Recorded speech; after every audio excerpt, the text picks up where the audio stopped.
Am I the asshole for telling my mom she can't share a room or a bed with her boyfriend in my home? When I, 27 female, was in college I met my boyfriend and we moved in together, sharing a place with some friends, after dating for a year. I was 19 when we met and 20 when we moved in together.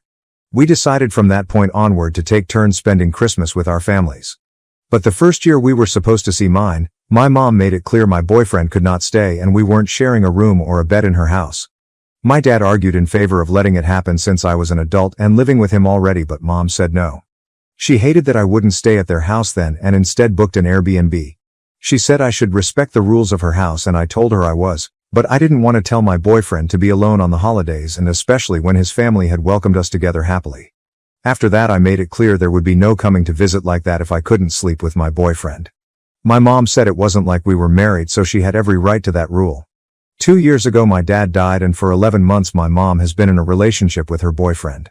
They don't live together exactly, but according to my brother he was there most nights while he was still there. My mom and brother aren't really talking right now. My brother could hear mom and her boyfriend in bed and he hated it, so he moved out.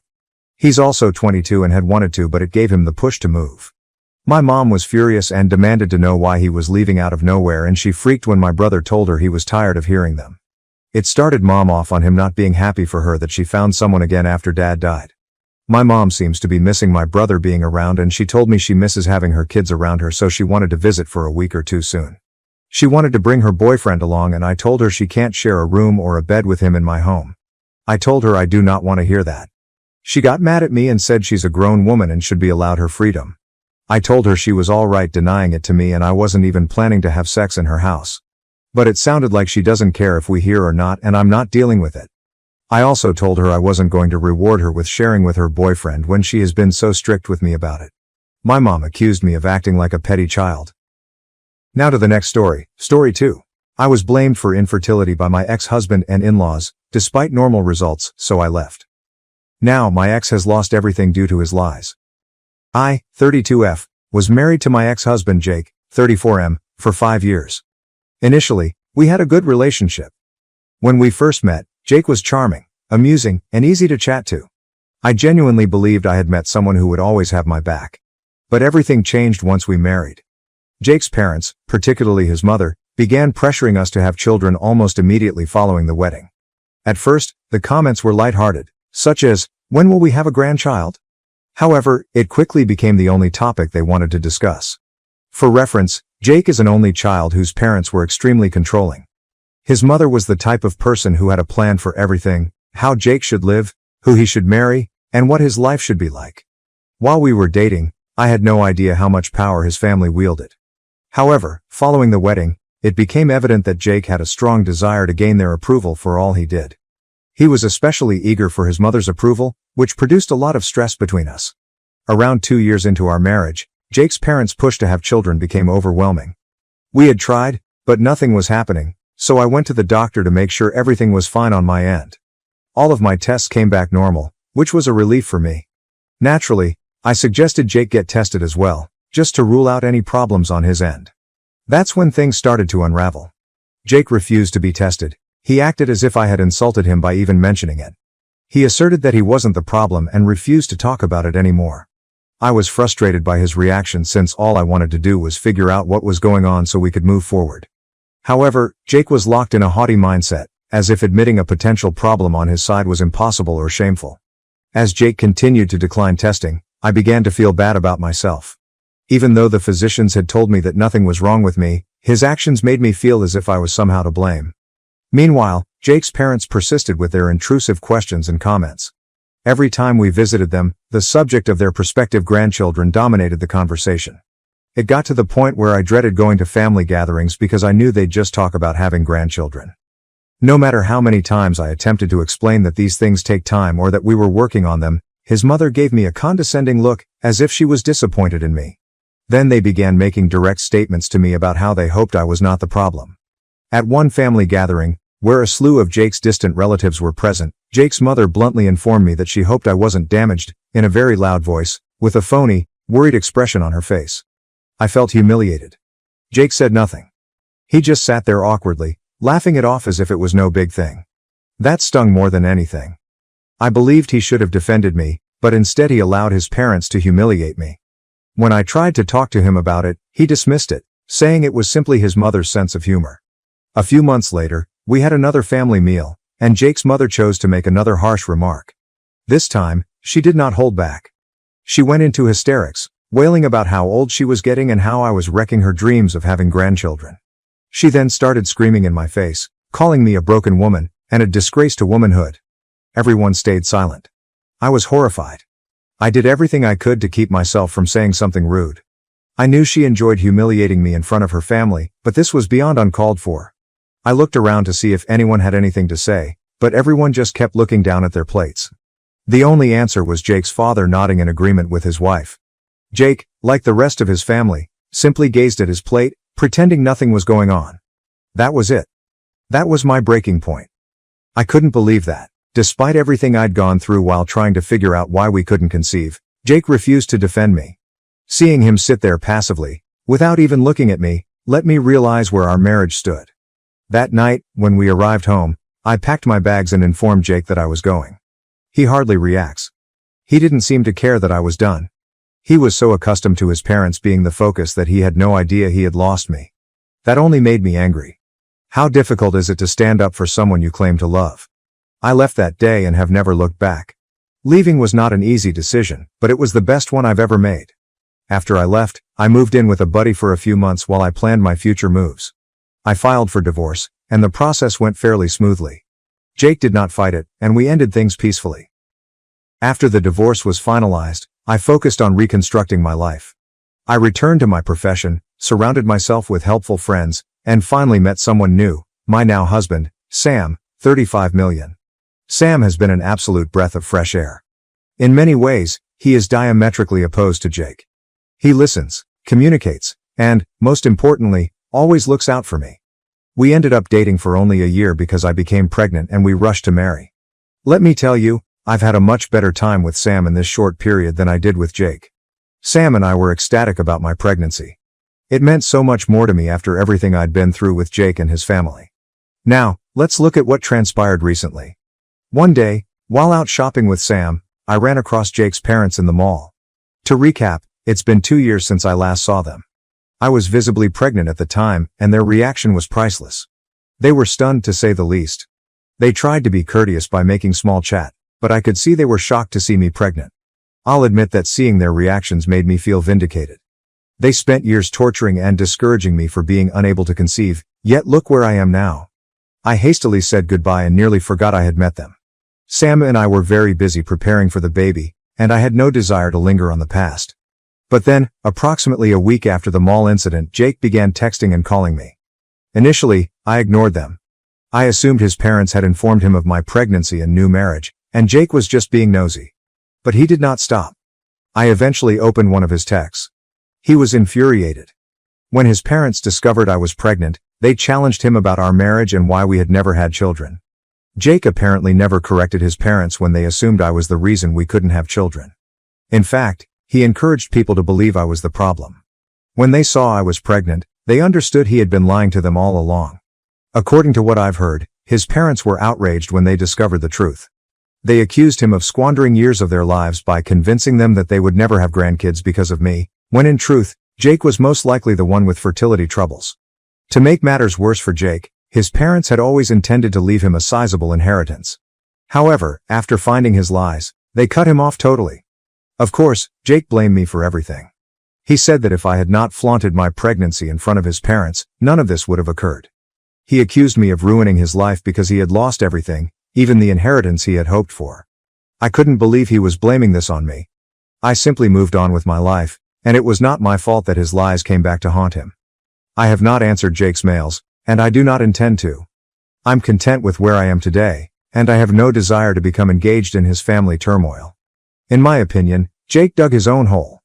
He would not be in this situation if he had not allowed his parents to treat me like garbage or lied to them about why we couldn't have children. I really wish Jake would stop making me feel terrible about something that is entirely his fault. Despite my intense feelings about this, I spoke with a friend yesterday and told her all that had transpired. She told me I was wrong to leave Jake like that and that I should have pushed him harder to complete the examinations. She also claimed I should not have spoken with Jake's parents and that it was petty of me to do so. I mean, I can see how I was being petty.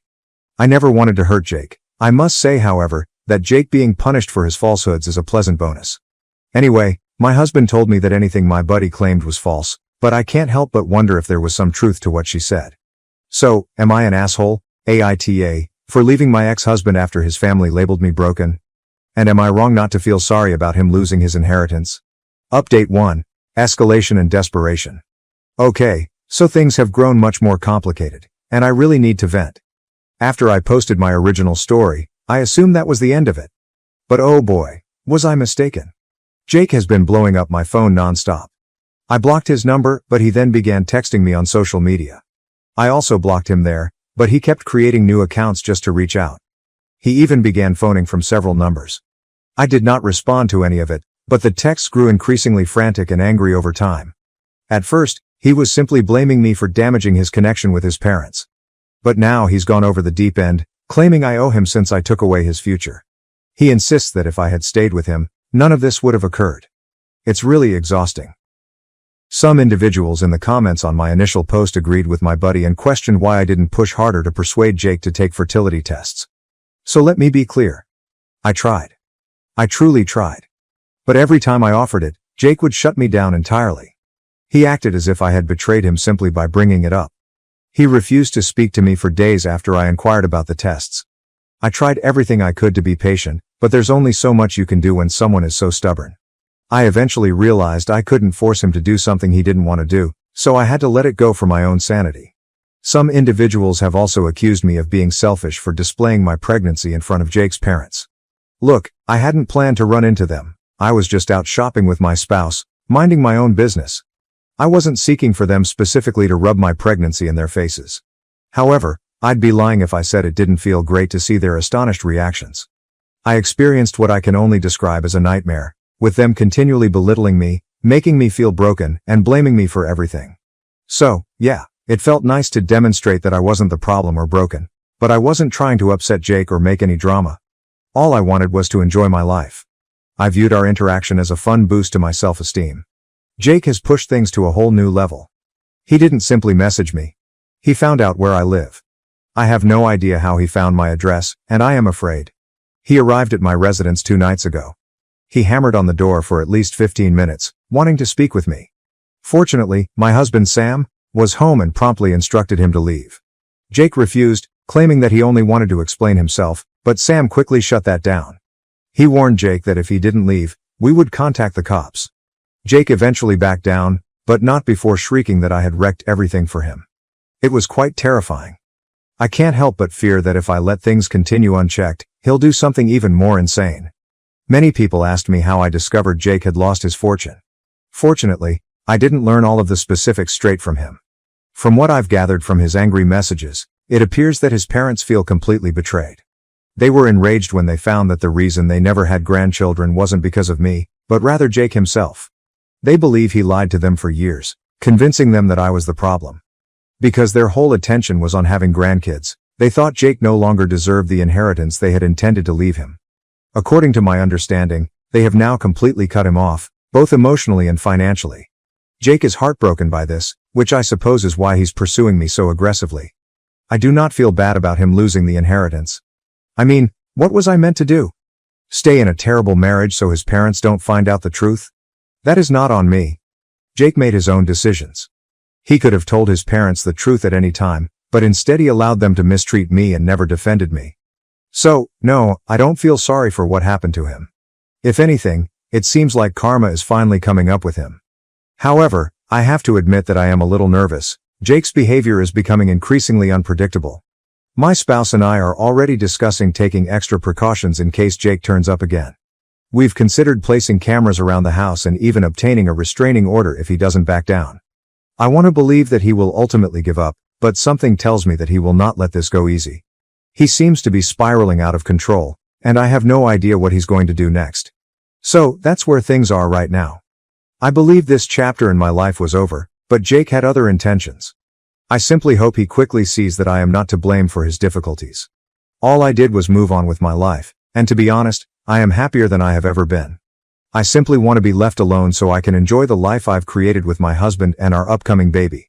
I'll keep you posted if anything more happens, but for now, I'm hoping Jake gets the word and leaves me alone. If not, I suppose we'll have to escalate the situation and engage authorities. Hopefully, that does not happen, but who knows at this point. Thank you to everyone who responded to my first post and offered suggestions. It made me realize that I wasn't crazy for leaving Jake or feeling the way I do now. I'll report again if anything changes, but for now, I'm just trying to keep focused on the future and avoid letting Jake's bullshit drag me back into the past. Update 2. Hello, everyone. I didn't expect to be back with another update so soon, but things have taken a wild turn. After my last update, I assumed Jake would finally leave me alone. I mean, even showing up at my place was already a step too far, right? To Jake, that was insignificant. Instead, he's devised a new strategy, which is just as crazy as it sounds. After Sam, my husband, and I made it obvious that we did not want Jake anywhere near us, he began bombarding me with messages again. Instead of being upset and blaming me for everything, Jake's demeanor improved dramatically. Suddenly, he begged me for assistance. He began emailing me things like, "I need you to talk to my parents, and you owe me this." He transitioned from being like a complete lunatic to requesting favors. At this point, I was perplexed but also intrigued by what he planned to accomplish. Jake is now certain that if I speak with his parents and explain everything, they will give him his fortune back. He wants me to go to them, tell them it was a misunderstanding, and somehow persuade them that he is still deserving of the riches they were planning to leave him. At first, I assumed it was a joke. There's no way he believes I'd do that, right? But he's completely serious. He acts as if I can simply wave a magic wand and make everything better for him. He even said that if I hadn't bumped into them, they would never have found out, and he'd be set for life. I couldn't believe the crap coming out of his mouth. I couldn't believe he didn't realize he had caused all of this by lying to them and treating me like garbage for years. His lack of self-awareness was both strange and frightening. It takes a lot of ego to entirely disavow responsibility for your own acts, right? Anyway, I did not react to any of his erratic texts, and he became increasingly desperate. In a matter of days, his communications progressed from begging to threatening. He said things such as, "If you don't help me, I'll make sure everyone knows you're a liar, and you'll regret this." This is ridiculous. He's clearly on a downward spiral, and he's now attempting to intimidate me into doing anything he wants. Unfortunately for him, I'm no longer terrified of him. I've dealt with enough of his bullshit to know he's just talking, so I'm not getting embroiled in his family drama again. I tried to dodge him by banning all of his new phone numbers and accounts, but I have a nagging sense he will not stop. He's already come to my place once, so what's keeping him from trying again? My husband and I have discussed getting a restraining order, but we are still deciding on the best course of action. I don't want things to become worse, but I also can't continue living like this. I can't keep worrying if Jake would show up out of nowhere with new demands or threats. If he shows up again and I refuse to do what he asks, will he harm me? He's clearly spinning and not in the best of moods, so I can't say for certain that he wouldn't.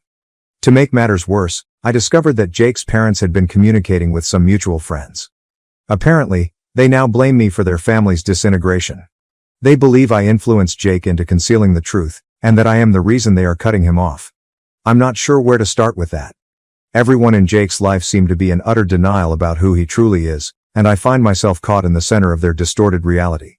Anyway, I've been doing my best to ignore Jake's attempts to contact me, but I'm not sure how much longer I can avoid the problem. I just want to concentrate on my pregnancy and my life with Sam, but Jake is making it impossible to do so. He's not just trying to get back into his parents' good graces. He's also attempting to drag me down with him, and I won't allow that to happen. I haven't decided what to do yet, but I'm thinking about contacting his parents myself, not to aid Jake, but to set the record right once and for all. If they choose to blame me for their son's falsehoods, that is their choice, but I will not sit back and let them spread rumors about me. At the same time, I'm concerned that any interaction with them will only make matters worse. It seems like a lose-lose situation. So that's where things stand right now. Jake has gone from angry and blaming me to begging and threatening, and I'm not sure what his next move will be. I just hope he realizes I'm not going to aid him and backs off before things spiral out of control. I'll keep you all posted if anything else happens, but for now, I'm just figuring out my next steps. Thank you for your continued support. I never anticipated this problem to escalate so quickly, but it helps to know that I'm not alone in coping with it. I'll update again if Jake does anything else, which, let's be honest, he most likely will. Update 3. Hello, everyone. I have some bad and good news. The terrible news is, this will be my final update. I know many of you have been quite invested in my story, and I am grateful that so many of you have been checking in on me on a daily basis to see that my baby and I are safe. As for the good news, I'm finally free of Jake. After Jake's latest round of begging and threatening, I was beginning to worry. Sam, my husband, and I had been talking about moving for a long time, and with everything going on, we decided it was the right moment to go out of town and start over somewhere far away. We located a new apartment in a completely different state, packed up our belongings, and departed without telling anyone where we were going. I was just finished with the drama. Besides, I'm pregnant and needed to focus on myself and the kid. But immediately before we departed, something happened that I can't believe. Remember when Jake's parents blamed me for everything? It appears that they chose to approach Jake personally. I learned about this from one of Jake's cousins, who later became a close friend. Clearly, the confrontation was explosive. Jake originally attempted to blame me for everything and persuade his parents to continue their hatred for me in order to reclaim his money. But Jake's parents were adamant about finding out why he wanted the inheritance so severely. They believed they had helped prepare him for life. They found him a terrific job, bought him a house, paid off his mortgage, and advised him on how to invest in good assets to provide him with financial security. They eventually learned the truth from Jake. Jake had been lying to them about his finances for years. He informed them that he was saving money, working hard, and preparing to take over the family business. In truth, he was spending all of their money on frivolous activities such as online gambling and holidays with his cronies. He never told them about it and maintained the pretense of being a responsible son, to preserve his place in their estate. When his parents learned this, they were furious. They not only cut Jake off financially, but also officially disowned him. They told him they no longer wanted anything to do with him. The inheritance he was so determined to retrieve was gone. Jake's parents apparently spoke with their family first, who suggested that withholding him an inheritance was unnecessary. The family advocated confronting Jake to hear his version of the story and maybe reinstating him in the will if he admitted his mistakes. However, as Jake's parents learnt the whole truth, any chance of reconciliation was lost. I'm not sure what Jake is going to do now, but I'm pleased it's no longer my responsibility. From what I've heard, he's trying to figure out his next move. I wish him the best of success with it. After hearing all of this, I felt a lot of comfort. For years, I thought I was the one who had failed, that I hadn't done enough to make things right with Jake and his family. But now it's evident that Jake was hiding a lot more from everyone, including me. His parents finally recognized him for who he truly is, and it feels like karma has come full circle. As for Sam and me, we've adjusted into our new house in another state and are doing well. I feel much safer now that we are away from Jake and his turmoil. We added security cameras just in case, but there has been no trace of Jake or any other strange communications. We even obtained a restraining order before leaving to guarantee that he could not follow us or try anything else. It feels great to know that he can't come after us anymore. Oh, and here's the icing on top. Jake's parents actually contacted me. I received a note from them, through the same cousin who alerted me about the confrontation, apologizing for how they had treated me over the years. They said they had no idea Jake was lying to them and were sorry for everything they had put me through. I'm not sure whether I'll ever respond to them, but it was wonderful to receive some sort of apology after everything. It's incredible how much things have changed. Anyway, I'm relieved to be able to focus on my life without the weight of all this turmoil. Sam and I are very excited about our baby, and I'm pleased we're in a quiet place now to embrace this new chapter. The last few months have been extremely difficult, but I believe we've come out stronger. Thank you again to everyone who has supported me throughout this struggle. Your comments and advice gave me the strength to keep going, and I thank you more than you know. That's all for now. Now to the next story, Story 3. My laughter at my sister's tragedy. Baby name got me uninvited, sparked a family intervention, and saved my niece. Original post. My sister is due in early January and we're planning her baby shower for early December. She decided she wanted to use my mother's maiden name, Rafferty, as her daughter's name. Not a tragedy itself, and I guess it works as a unique name. But yesterday I texted my sister that I needed to get the custom items with my niece's name ordered ASAP so they would arrive in time for the shower. My sister then let me know they're going with an alternative spelling of Rafferty. I texted back, an alternative spelling? Of our mother's maiden name? My sister wants to spell it Rayfarty. So I sent back a bunch of laughing emojis and she asked, "What's so funny?" I tried to explain that no one will pronounce that as Rafferty and she'll probably get plenty of the same mispronunciations. She told me I was being ridiculous. I texted back, "My poor niece, little Miss Farty Ray?" I was uninvited to the shower and my mom told me today my sister doesn't want me as the godmother anymore. But, like, Ray Farty is really bad, isn't it? Someone needs to tell her, right? Some of OOP's comments Josh. Top comments, Barge G. Yup, it's Ray Farty, no matter what sis wants to believe. Oop. Thank you. Balloon Ship, Ray Farty. MGM, expected release 2025. A hard-boiled detective living and working in the heart of Pittsburgh's Sulphur District is tasked with investigating the theft of 12,000 durians. In an unexpected twist, the alleged mastermind of the crime, the CEO of Chipotle, was also Ray's high school chemistry teacher. Oop. OMG. I needed this? Estamos ready. That's terrible. She is going to hate her name. Out of curiosity, how old is your sister? Oop. My sister is 26. We both have fairly plain names and my sister was always jealous of people with more exotic names. She told my mom that spelling it Ray Farty will be obvious that it's pronounced Rafferty, but it makes it look more girly. I mean, yeah, girls fart too. Happy Big 3297. Rafferty comes under the category of names I wouldn't use. Not a big fan of surnames as first names, but which I can see tick some boxes that would make them appealing to some people. Honors your mom, sounds gender neutral, could use the nickname Raf. Ray Farty comes under the category of names that sound like jokes. No wonder you laughed. Do what you can to dissuade her. Everyone's going to pronounce it as Farty. Oop, I agree. I wouldn't use it myself, but I get that it honors my mom and her family and it's not too out there. Thank God my mother wasn't born a Lewandowski. No offense to the Lewandowskis out there. My mom is mildly annoyed. She wants to honor her last name but totally respell it. But my mother's opinion is that it's my sister's child and no one but she and her husband really have a say in the name. Apparently my sister insists everyone will understand it as Rafferty and not Ray Farty, SMDH. What about BIL? I texted him last night to ask if he knew about the colorful respelling. Surprise, surprise, he hates it and immediately thinks Ray Farty, too. But he doesn't know how to approach it because my sister's pregnancy has been increasingly emotional and he's already walking on eggshells. Update post. I don't know if updates are allowed here, but here it is and sorry it's long and I've been having a hard time submitting it. Is there a character limit?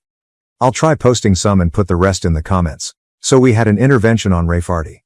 I know everyone said to send a link to the original post to my sister to show her that 103% of the global population would call her daughter Ray Farty and that would be the easiest thing to do, but some commenters said some pretty gnarly things about my sister that she doesn't need to read and feel worse about herself.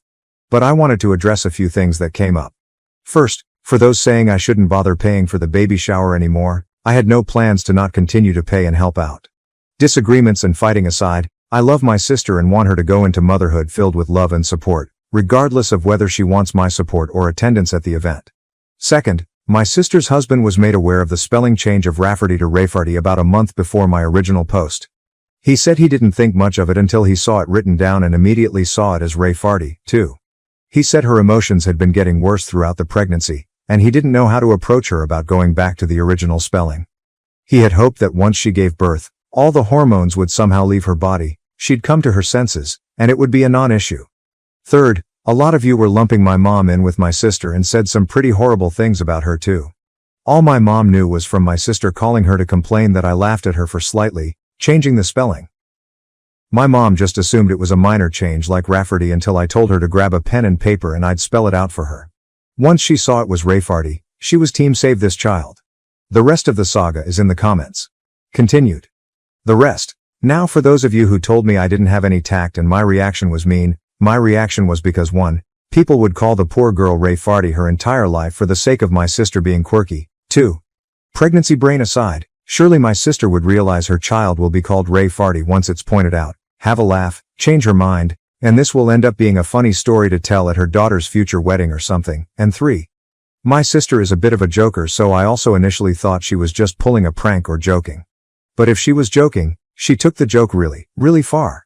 She spent $400 on a mural painted on one wall in the nursery. She wanted to debut the finished nursery to everyone at the baby shower, including her husband, who was forbidden to see it beforehand, that had Ray Farty incorporated into it that now needs to be repainted. She also bought herself a birthing gift? Is this even a thing? She'd have my brother-in-law present to her in front of everyone at the hospital. A 900+ gold bracelet with R, A, E, F, A, R, T, and Y charms. The baby book also has Ray Farty embroidered on the cover. I contacted my sister's best friend Katie, not her real name, If my sister has told her anything about the spelling change. She found out about Ray Farty after the blow-up with my sister, as my sister wanted to get Katie on her side. Katie, who's a teacher, was equally horrified about the spelling and told me this is the worst attempt at a creative name she's ever seen. The intervention of sorts, the Farty Party, if you will, included me, my sister, her husband, his mother and father, my mother and Katie. My sister refused to believe anyone could possibly see Ray Farty as Ray Farty, and that we were just mad that she was taking creative license and that everyone does that nowadays. My sister said children are not that cruel to bully her daughter for her name, and Katie said plenty of kids are cruel enough and the others would join in so they're not singled out themselves. My sister countered that as long as all the adults are pronouncing it correctly that it'll be no problem, and Katie told her that not only would the adults not know how to pronounce it to begin with, but that as long as fart is in the name, kids will latch right onto that. I was happy Katie was there because she's shared interesting names her students have had over the past few years, so I knew her opinion on this would probably be the only one to sway her. My sister cried for about 10 minutes and finally agreed to entirely change the name because even Rafferty was tainted because we had all ruined it for her. We told her to take her time to consider a new name. She told us she still wanted to honor my mother, and she suggested she'd combine my mother's first name with her mother-in-law's name and created a name on the spot that included a crass term for a lesbian. When my mother pointed that out, she started crying again and accused us of not letting her be a mom, and her husband suggested we leave it for now and we should all go and give her space. It's been radio silence until my sister texted me a couple of hours ago that she and her husband landed on Theodora and she is absolutely in love with it. She even decided my unborn niece looks like a Theodora in the ultrasounds. She got those creepy 3D ones done where every baby looks like the same copper potato. I replied that that was lovely and that I'm so happy she's happy. It's not my taste, but at least it's not Theodora or some crap like that. So there you go. My niece has been saved from being called Ray Farty. I'm invited to the baby shower again, and I know this is just a little blip with my relationship to my sister and we'll be fine, but Katie will be taking over as godmother, which is fine by me. I can always be godmother to their next child, who will probably be named something like Tiramisu. Thank you all for seeing the same thing I did and letting me know stopping Ray Farty from coming into existence was the right thing to do.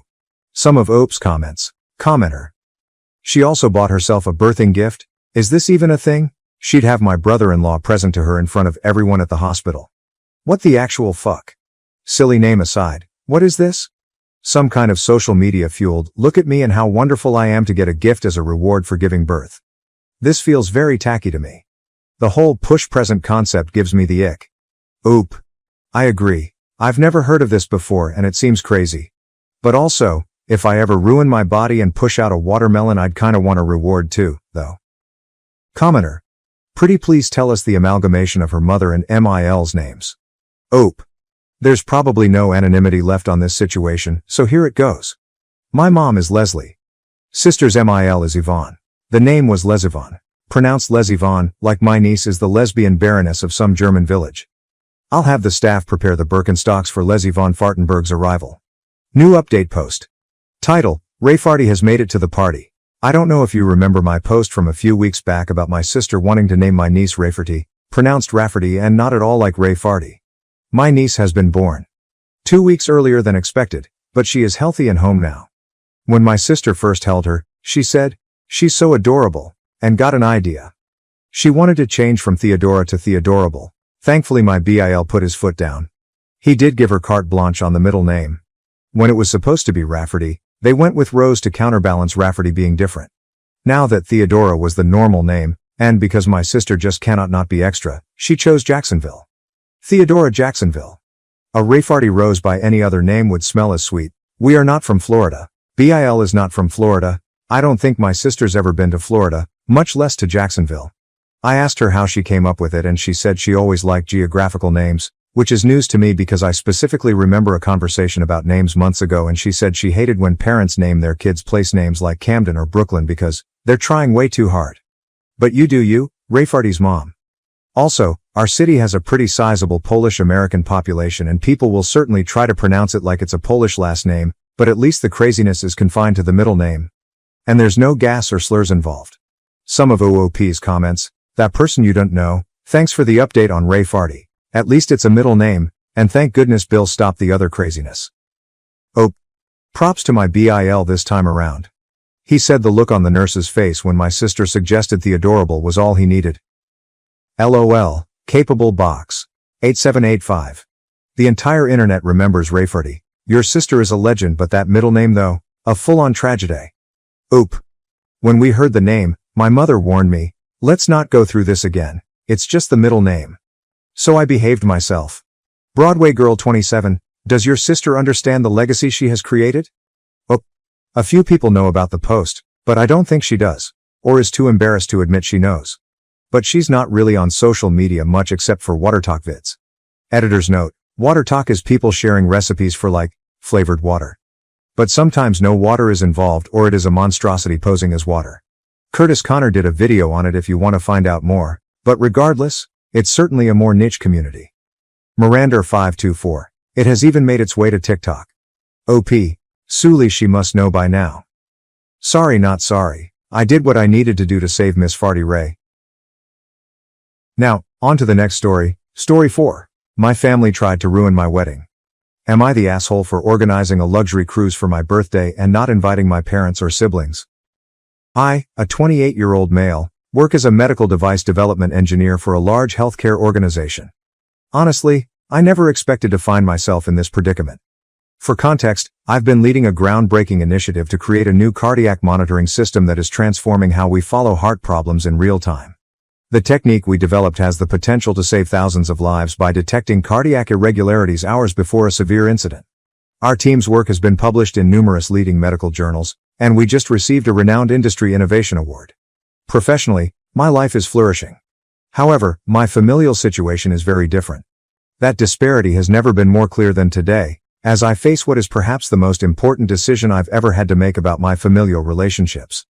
I'm the middle child in a household with 3 siblings. My older brother Alex, 32 million, works as a cardiac surgeon at a famous hospital and is the perfect child. Sophia, 16F, my younger sister, is the baby of the family, and she is always showered with affection. Every year, their birthdays are huge celebrations. For Alex's last birthday, our parents leased out an entire premium restaurant, hosted over 100 guests, and spared no expense. When Sophia turned 16, they hired a live band and turned our backyard into a festival venue. I remember how they spent weeks preparing every detail, from creating custom decor to hiring a professional photographic crew. Let me paint you a picture of how I grew up.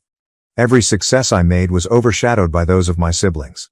I recall sitting at the dinner table on my 8th birthday, hearing my family talk about Alex's soccer game as if it were any other day.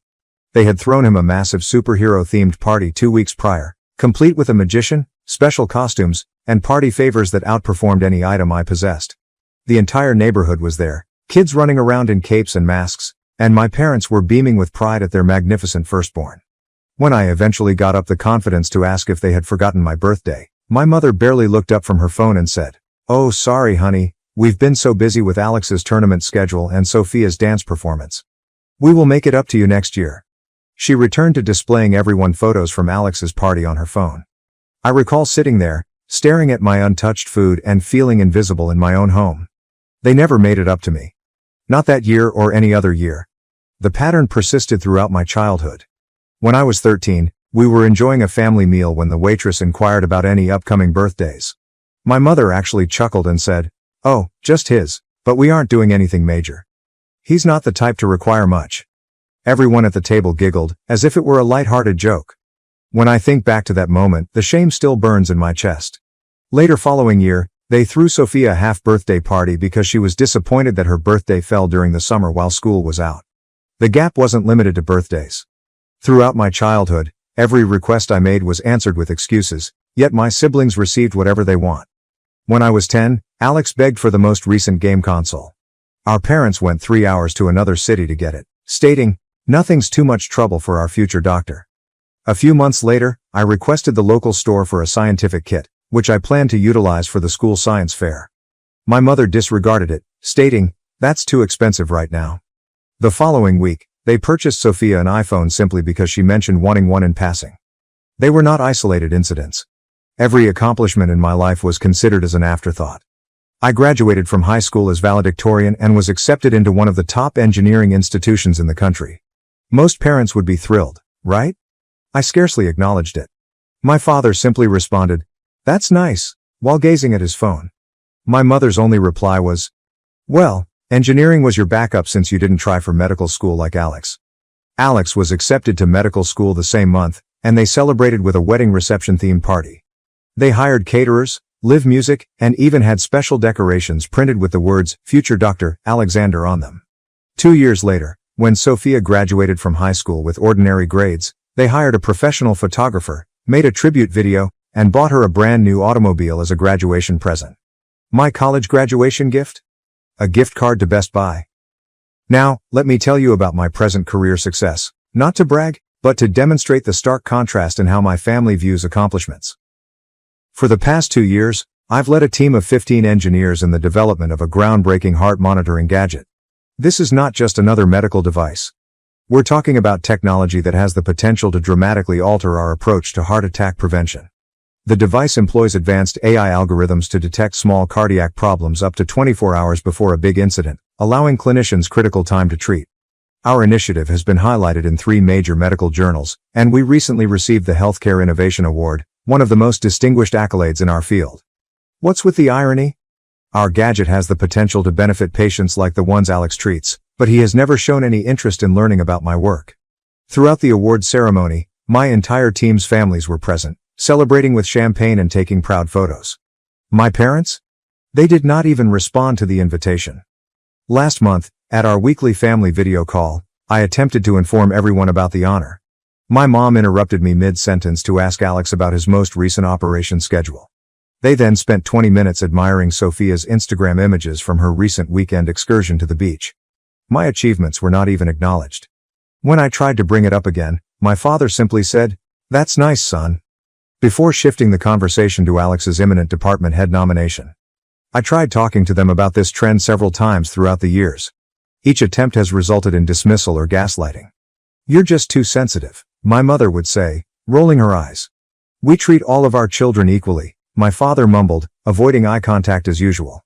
Alex would smirk and add, "Maybe if you did something actually important," while Sophia would sigh deeply and label me an attention seeker.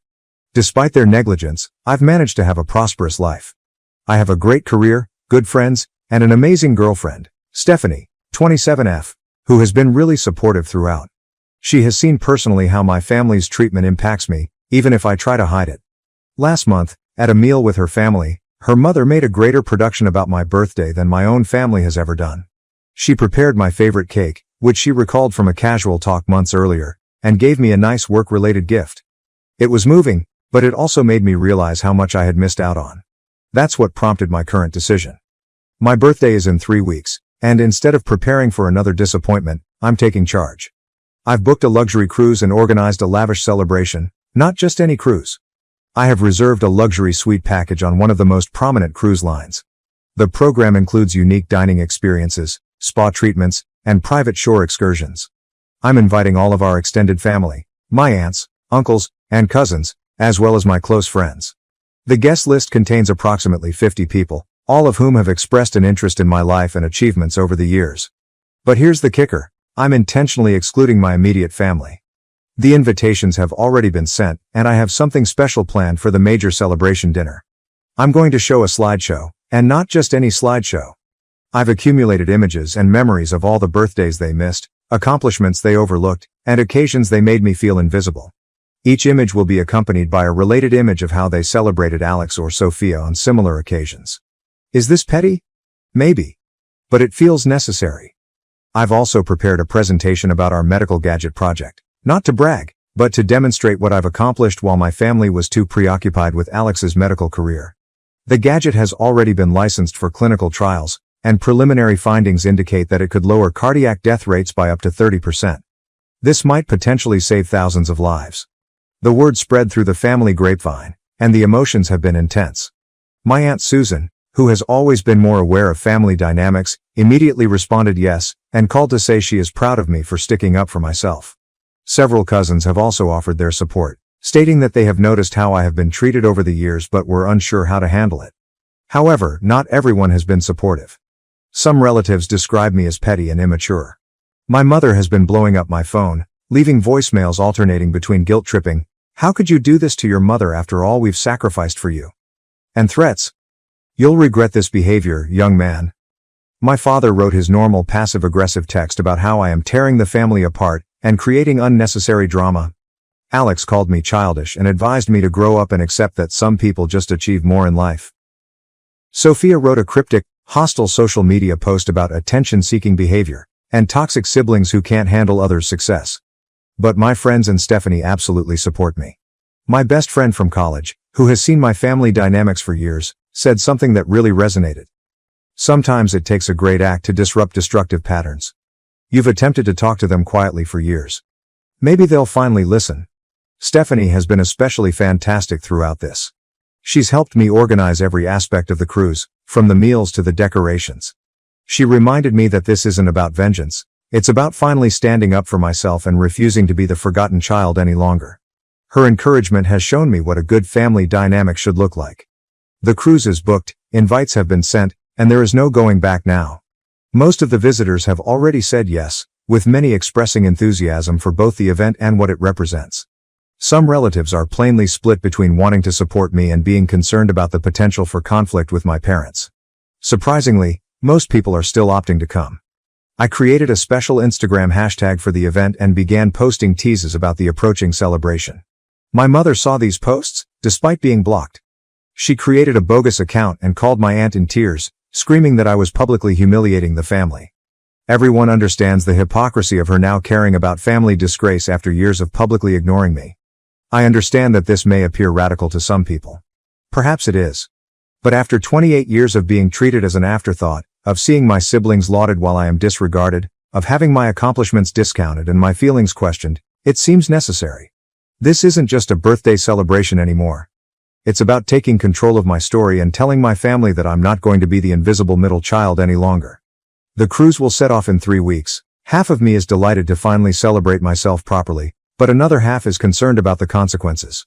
Some friends say I should have broken contact discreetly rather than making a statement, but I believe I needed to do so, not just for me, but for any middle kid who has ever felt ignored. Am I taking things too far? Should I have taken a less dramatic approach to this situation? The cruise is paid for, and the majority of guests have confirmed, but I'm still wondering if I'm burning bridges that I might wish to cross again in the future. I would welcome any suggestions, especially from individuals who have experienced similar familial situations. Update 1. It's been 2 weeks since the cruise birthday celebration, and I need to tell you what happened because things have escalated beyond my expectations. The cruise itself was amazing. Almost everyone who had RSVP'd turned up, around 45 people in total, including the majority of our extended family and close friends. I presented my slideshow during the first night's welcome dinner in the ship's premium restaurant. The crowd fell silent as photos appeared on the screen. Empty chairs at my childhood birthday dinners juxtaposed with Alex's grandiose festivities. My overlooked academic successes next to Sophia's recognized occasions.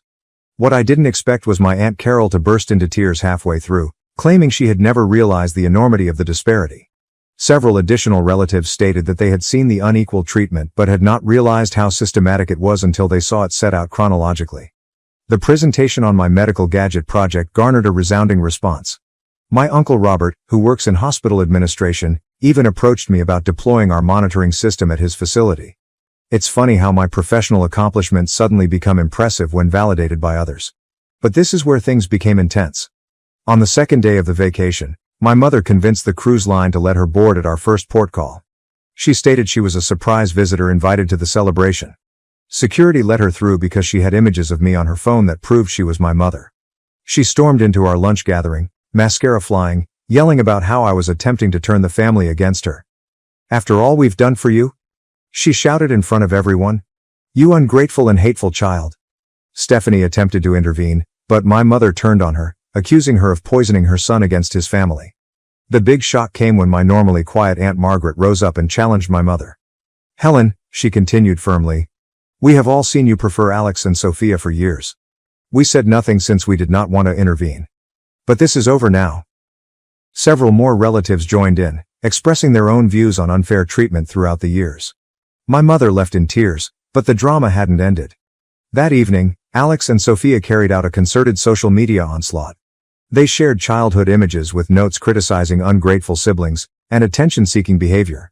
However, it backfired terribly. People began commenting with their own insights about how I had been handled differently throughout the years. The cruise lasted 3 more days, then something unexpected happened. Without my immediate family around, I experienced what genuine family support is like. My cousins shared anecdotes about their own experiences with partiality. Uncle James, whom I had always assumed was distant, confessed that he had followed my career via business publications and was truly happy of my accomplishments. When we returned, I saw over 30 missed calls from my parents and a lengthy email from my father. For the first time, he acknowledged the inequality in how they treated us, but in a way that made matters worse. We focused more on Alex because he was following the family medical tradition and on Sophia because she needed extra support. You were always so independent and capable. We thought you didn't need the attention. The fallout has persisted. Yesterday, my mother arrived at my office, causing a disturbance in the foyer. She requested to meet with me, telling the security guard how I was breaking her heart and destroying our family. My colleagues witnessed the entire incident, and my supervisor later summoned me in to make sure I was okay. Surprisingly, he recounted his own experience breaking free from poisonous family dynamics and expressed his entire support. Stephanie's family has been fantastic throughout this. Her parents asked me over for supper last night and told me they consider me a member of their family. Her father even admitted that he wishes he'd had the fortitude to challenge his own family's partiality when he was young. The most unexpected development came from my younger relatives. Several of them have contacted me to say that seeing me stand up for myself has given them the confidence to handle similar difficulties in their own family relationships. My cousin Jenny even included our narrative into her psychology class presentation on family systems and partiality. Looking ahead, I've resolved to stick to the restrictions I've set. I'm not fully cutting off touch, but I'm no longer willing to be the forgotten child. I've blocked my siblings on social media and created email filters for my parents. My new policy is simple. I will only interact with family members who respect me and acknowledge their previous behavior. Stephanie and I are considering moving in together, possibly to a different city where her employer has an office. The distance may be beneficial, allowing everyone time to process and reflect. Thank you to everyone who has advised me on this problem. The trip may have appeared to be an extreme gesture, but it brought concerns to light that had been festering for decades. Sometimes you need a major moment to break old habits. The next post will most likely come after my parents' next wedding anniversary event, which I have already decided not to attend. Change is difficult, but important. Update 2. It has been 6 months since my last post, and I can't believe I'm writing this, but the situation has worsened much worse. What's the biggest news? Stephanie and I are engaged. What should have been a happy occasion has turned into another family drama. Following the cruise incident, I had little contact with my immediate family, preferring to focus on my relationship with Stephanie. The suggestion came at an ideal time, during a weekend trip to showcase our medical product at a healthcare conference.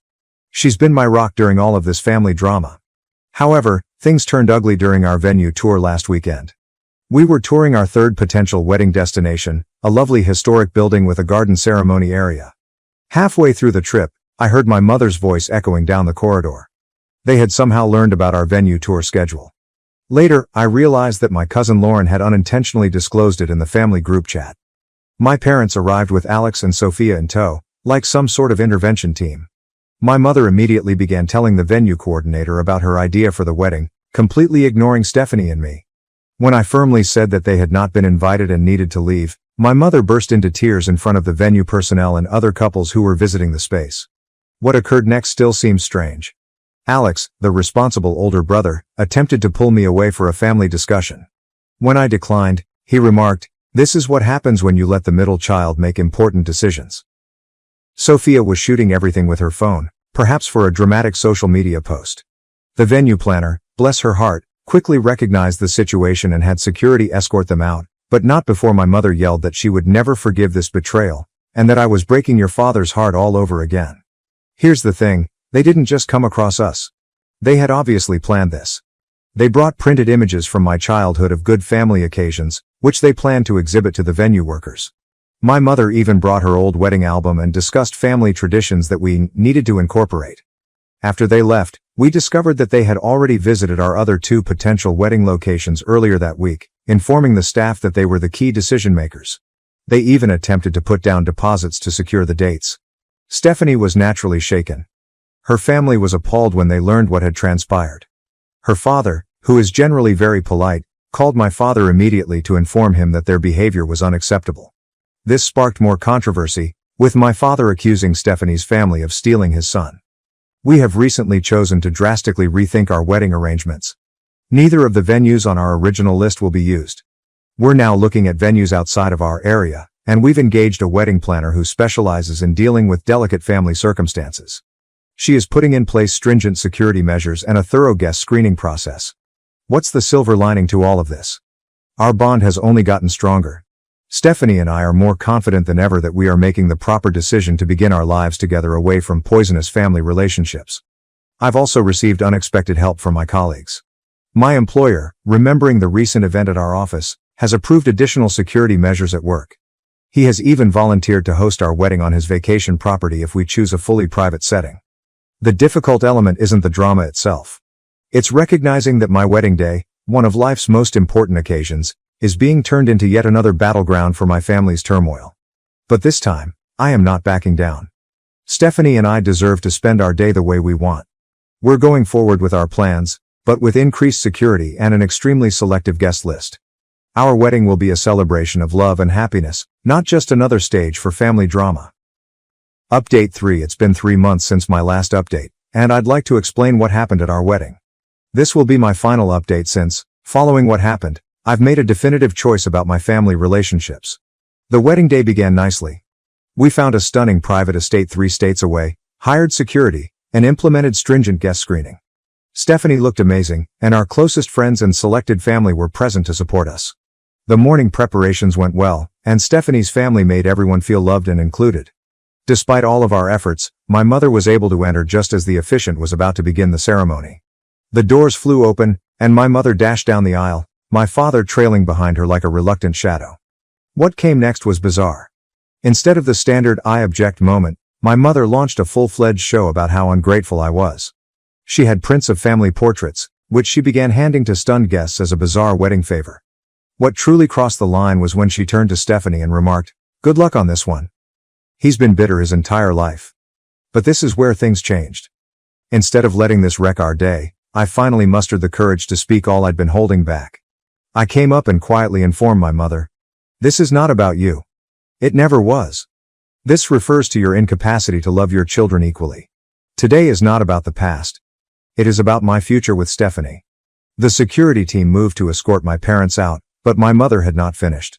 She turned to the guests and began divulging sensitive family facts, attempting to embarrass me. That's when Stephanie's father intervened. He stepped between my parents and us, with serene power, saying, "You have made your point. Now, leave my children alone." The term "children" had a strong impact. In that moment, I understood I'd discovered what I'd been hunting for all along, a family willing to adore me. After being escorted away, something unexpected occurred. Several guests, even distant cousins who had watched my family's behavior over the years, spoke up to express their observations. My cousin's wife, a family therapist, discreetly informed me that my mother's behavior exhibited classic indicators of narcissistic family dynamics. We proceeded with the ceremony, which was magnificent. Stephanie's brother delivered a heartfelt tribute at the reception. He discussed how family is more than simply DNA, but also about individuals who celebrate your accomplishments and support you during difficult times. The next morning, my father called. For the first time in his life, he admitted their favoritism, but in a way that made everything plain. He responded, "We only pushed Alex and Sophia more since you were so capable on your own. You must understand, it was easy to concentrate on them." That was it. That admission of taking the easiest road rather than being fair parents solidified my decision. I'm done trying to understand or repair this connection. I'm over expecting they'll change or suddenly become the parents I needed. I have officially changed my phone number. Our new house address is not listed. I took a promotion that puts me in charge of our company's West Coast expansion, which means we'll be moving across the nation. Stephanie's employer also has an office there, and her family has already made plans to visit. The medical device initiative continues to save lives. Last week, we received statistics indicating that our technology had avoided over 200 possible cardiac incidents. Alex still works at the same hospital that rejected our device implementation proposal, which is ironic given that it could have helped his patients. Thank you to everyone who has been following my story. Your support gave me the courage to speak up for myself and set boundaries. To anyone dealing with similar family dynamics, you deserve to be honored, you deserve to be seen. Sometimes the family you choose is more significant than the one you were born into. This will be my final update because there is nothing else to say. I'm not angry anymore, I am not hurt, I'm just finished. My new family, Stephanie, her family, our friends, and those who truly care about us, is my primary priority right now. Walking away from a situation is sometimes the healthiest option. It is not about vengeance or punishment. It is about choosing serenity, joy, and surrounding oneself with others who actually appreciate your existence. Now to the next story 5. My kids sided with their unfaithful mom, took jobs from her new husband, excluded me from their weddings, and cut contact for 8 years. 8 years ago, I, 56 million, discovered that my wife, Marie, 52F, was cheating on me with one of her college acquaintances. When I eventually caught them, they'd been having an affair for about a year. When I found out, I immediately moved out of my house and filed for divorce. We had previously been having problems in our marriage because she didn't think I was making enough money as a high school baseball coach. Despite my best efforts, she continued to moan about everything. We fought constantly, and in my mind, filing for divorce was not a tough option. Our 2 children had already moved out by that point, so I had no reason to stay. Unfortunately, the divorce destroyed my relationship with my children as well. For whatever reason, they resolved to support their mother. Initially, they attempted to persuade me to be kind with her because she had been a stay-at-home mom for a long period. They attempted to tell me that she must have been tired with her monotonous life. In addition, after they had moved out, we began squabbling over everything. Naturally, she was dissatisfied, and I was having financial difficulties. I couldn't understand why my children were trying so hard to persuade me to forgive Marie, especially since I was experiencing the same issues she was. However, I had not gone out of my way to cheat on her.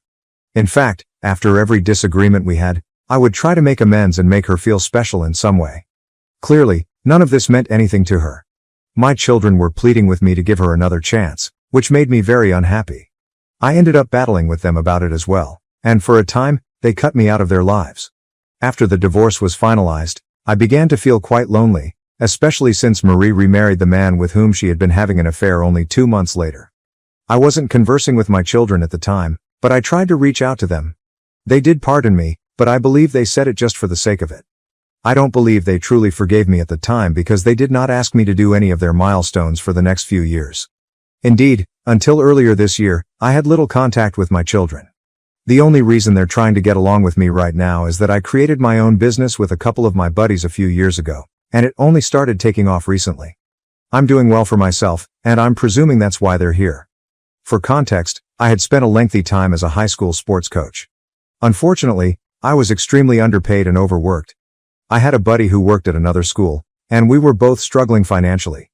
While trying to figure out our retirement plans, we decided to talk to a few other people and try to open our own institution. That way, we could continue coaching children, which we were very excellent at and had a lot of experience with, while also turning it into a company. That'd be our retirement plan. We teamed up with another business-savvy acquaintance to launch this venture. We didn't expect much at the moment, but we're happy to say that we're doing well for ourselves now. Our facility has grown fairly popular, and we are considering expanding soon.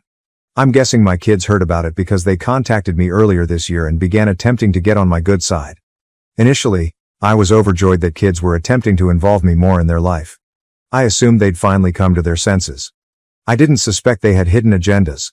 However, a few days ago, my 2 children, Gavin and Hannah, paid me a visit. Gavin married 6 years ago, and Hannah married 4 years ago. I was not invited to either wedding because they informed me that their mother would be present with her husband, which would be extremely awkward for everyone. I was quite upset about it, but they said it couldn't be helped because the wedding would be too big. They vowed to make things up to me at some point, but they never did. Like a fool, I kept expecting for them to recognize that I was just as much of a parent to them as their mother. I thought it had finally happened. But when they came to see me lately and started talking about how they'd heard my business was doing well, and then suggested I spend more time with my grandchildren and help them out financially, I knew what was going on. It was tough not to be upset with them at the time, but I promised them I would surely think about it. They appeared satisfied, so they left. After they left, I blocked them everywhere since I suspected they were attempting to defraud me. Gavin has 2 children, the eldest is 5 years old and the youngest is 1 year old. Hannah's daughter was born 6 months ago, as far as I know. Guess what? I have not met any of my grandchildren yet. My first grandchild was born 5 years ago, and I still haven't met him. Of course it hurts. I've tried to persuade Gavin to bring over his children or ask me over so I could meet them. When Hannah's baby was born, I attempted to meet her as well, but they consistently declined. It was always the same excuse. Marie and her husband would be present and did not want things to become unpleasant. It stung to have to comprehend and let go all the time. They finally want to offer me the opportunity to play grandfather, and I'm guessing it's all because things aren't going well for them financially. I had no idea about any of this before, which is why I didn't completely remove them out of my life. Just to be clear, I am not in close contact with the majority of my extended family, and I am not a fan of family gossip. But when my children came to see me after so many years and began to be polite to me, I sensed something was wrong. So, once they went, I blocked them. Just to satiate my curiosity, I decided to ask around about what my children were up to. That's how I learned that they've been experiencing financial difficulties for the previous few years. Furthermore, their relationship with their stepfather is no longer all sunshine and rainbows. This surprised me because, based on the images they'd posted after their mother remarried, it appeared that the family was really close to the guy. Apparently, things are going bad since he intends to sell his company. They sell furniture, and once Marie married him, my children began working at his company. I don't want to say it because I'm not sure, but I believe that's why they were so ready to support their mother during the divorce. They must have felt that if they could persuade me to ease up on their mother instead of dragging out the divorce, they would be guaranteed a position in their stepfather's company. Basically, Marie's affair partner had bought them out, something I had never suspected. The difficulty is that the company hasn't done particularly well in recent years. Marie's husband wants to sell the business, but my children want him to keep it. He owns the company, so he stands to earn the most from the transaction, and he's fortunate enough to have found a buyer right now. My children, on the other hand, are opposed to the purchase because, despite receiving a percentage of the earnings as stockholders and high management workers, they will lose their jobs. They want to make a long-term plan for themselves. It's a complex situation, and many members of the family are aware of it due to Marie's tendency to speak out. She's been venting about this to everybody who will listen, so it's no surprise that their family is arguing right now. I'm guessing that's why Gavin and Hannah approached me for aid. It's no secret that we are doing well. We're running commercials, and word of mouth has been fantastic for us. After gathering all of this information and meeting with a number of my family, I chose to keep my children blocked. I have no interest in their lives. They have shown no interest in me for the past 8 years. Even now, they're only here because they are in difficulty. It seems demeaning, and I feel like an idiot for expecting them to come to their senses and apologize to me. A few days after I blocked them, they returned to my door and demanded that I let them in. Even when I said I didn't want to talk to them, they pushed. I informed them that I had heard from the family about what was going on with them and their stepfather, and that I understood they were simply coming to seek financial assistance from me. I reminded them that the reason they left me in the first place was because their stepfather could provide them with stable employment and upper management positions that I couldn't. I called them sellouts. In reaction, they began accusing me of being insensitive and bitter. They stated they had no such plans and that they simply wanted to make things right with me. They stated they recognized that, at the end of the day, I was still their father, and they couldn't keep prioritizing Marie over me. They also indicated that the sole reason they had requested for financial assistance was for their children, not because I was doing well financially.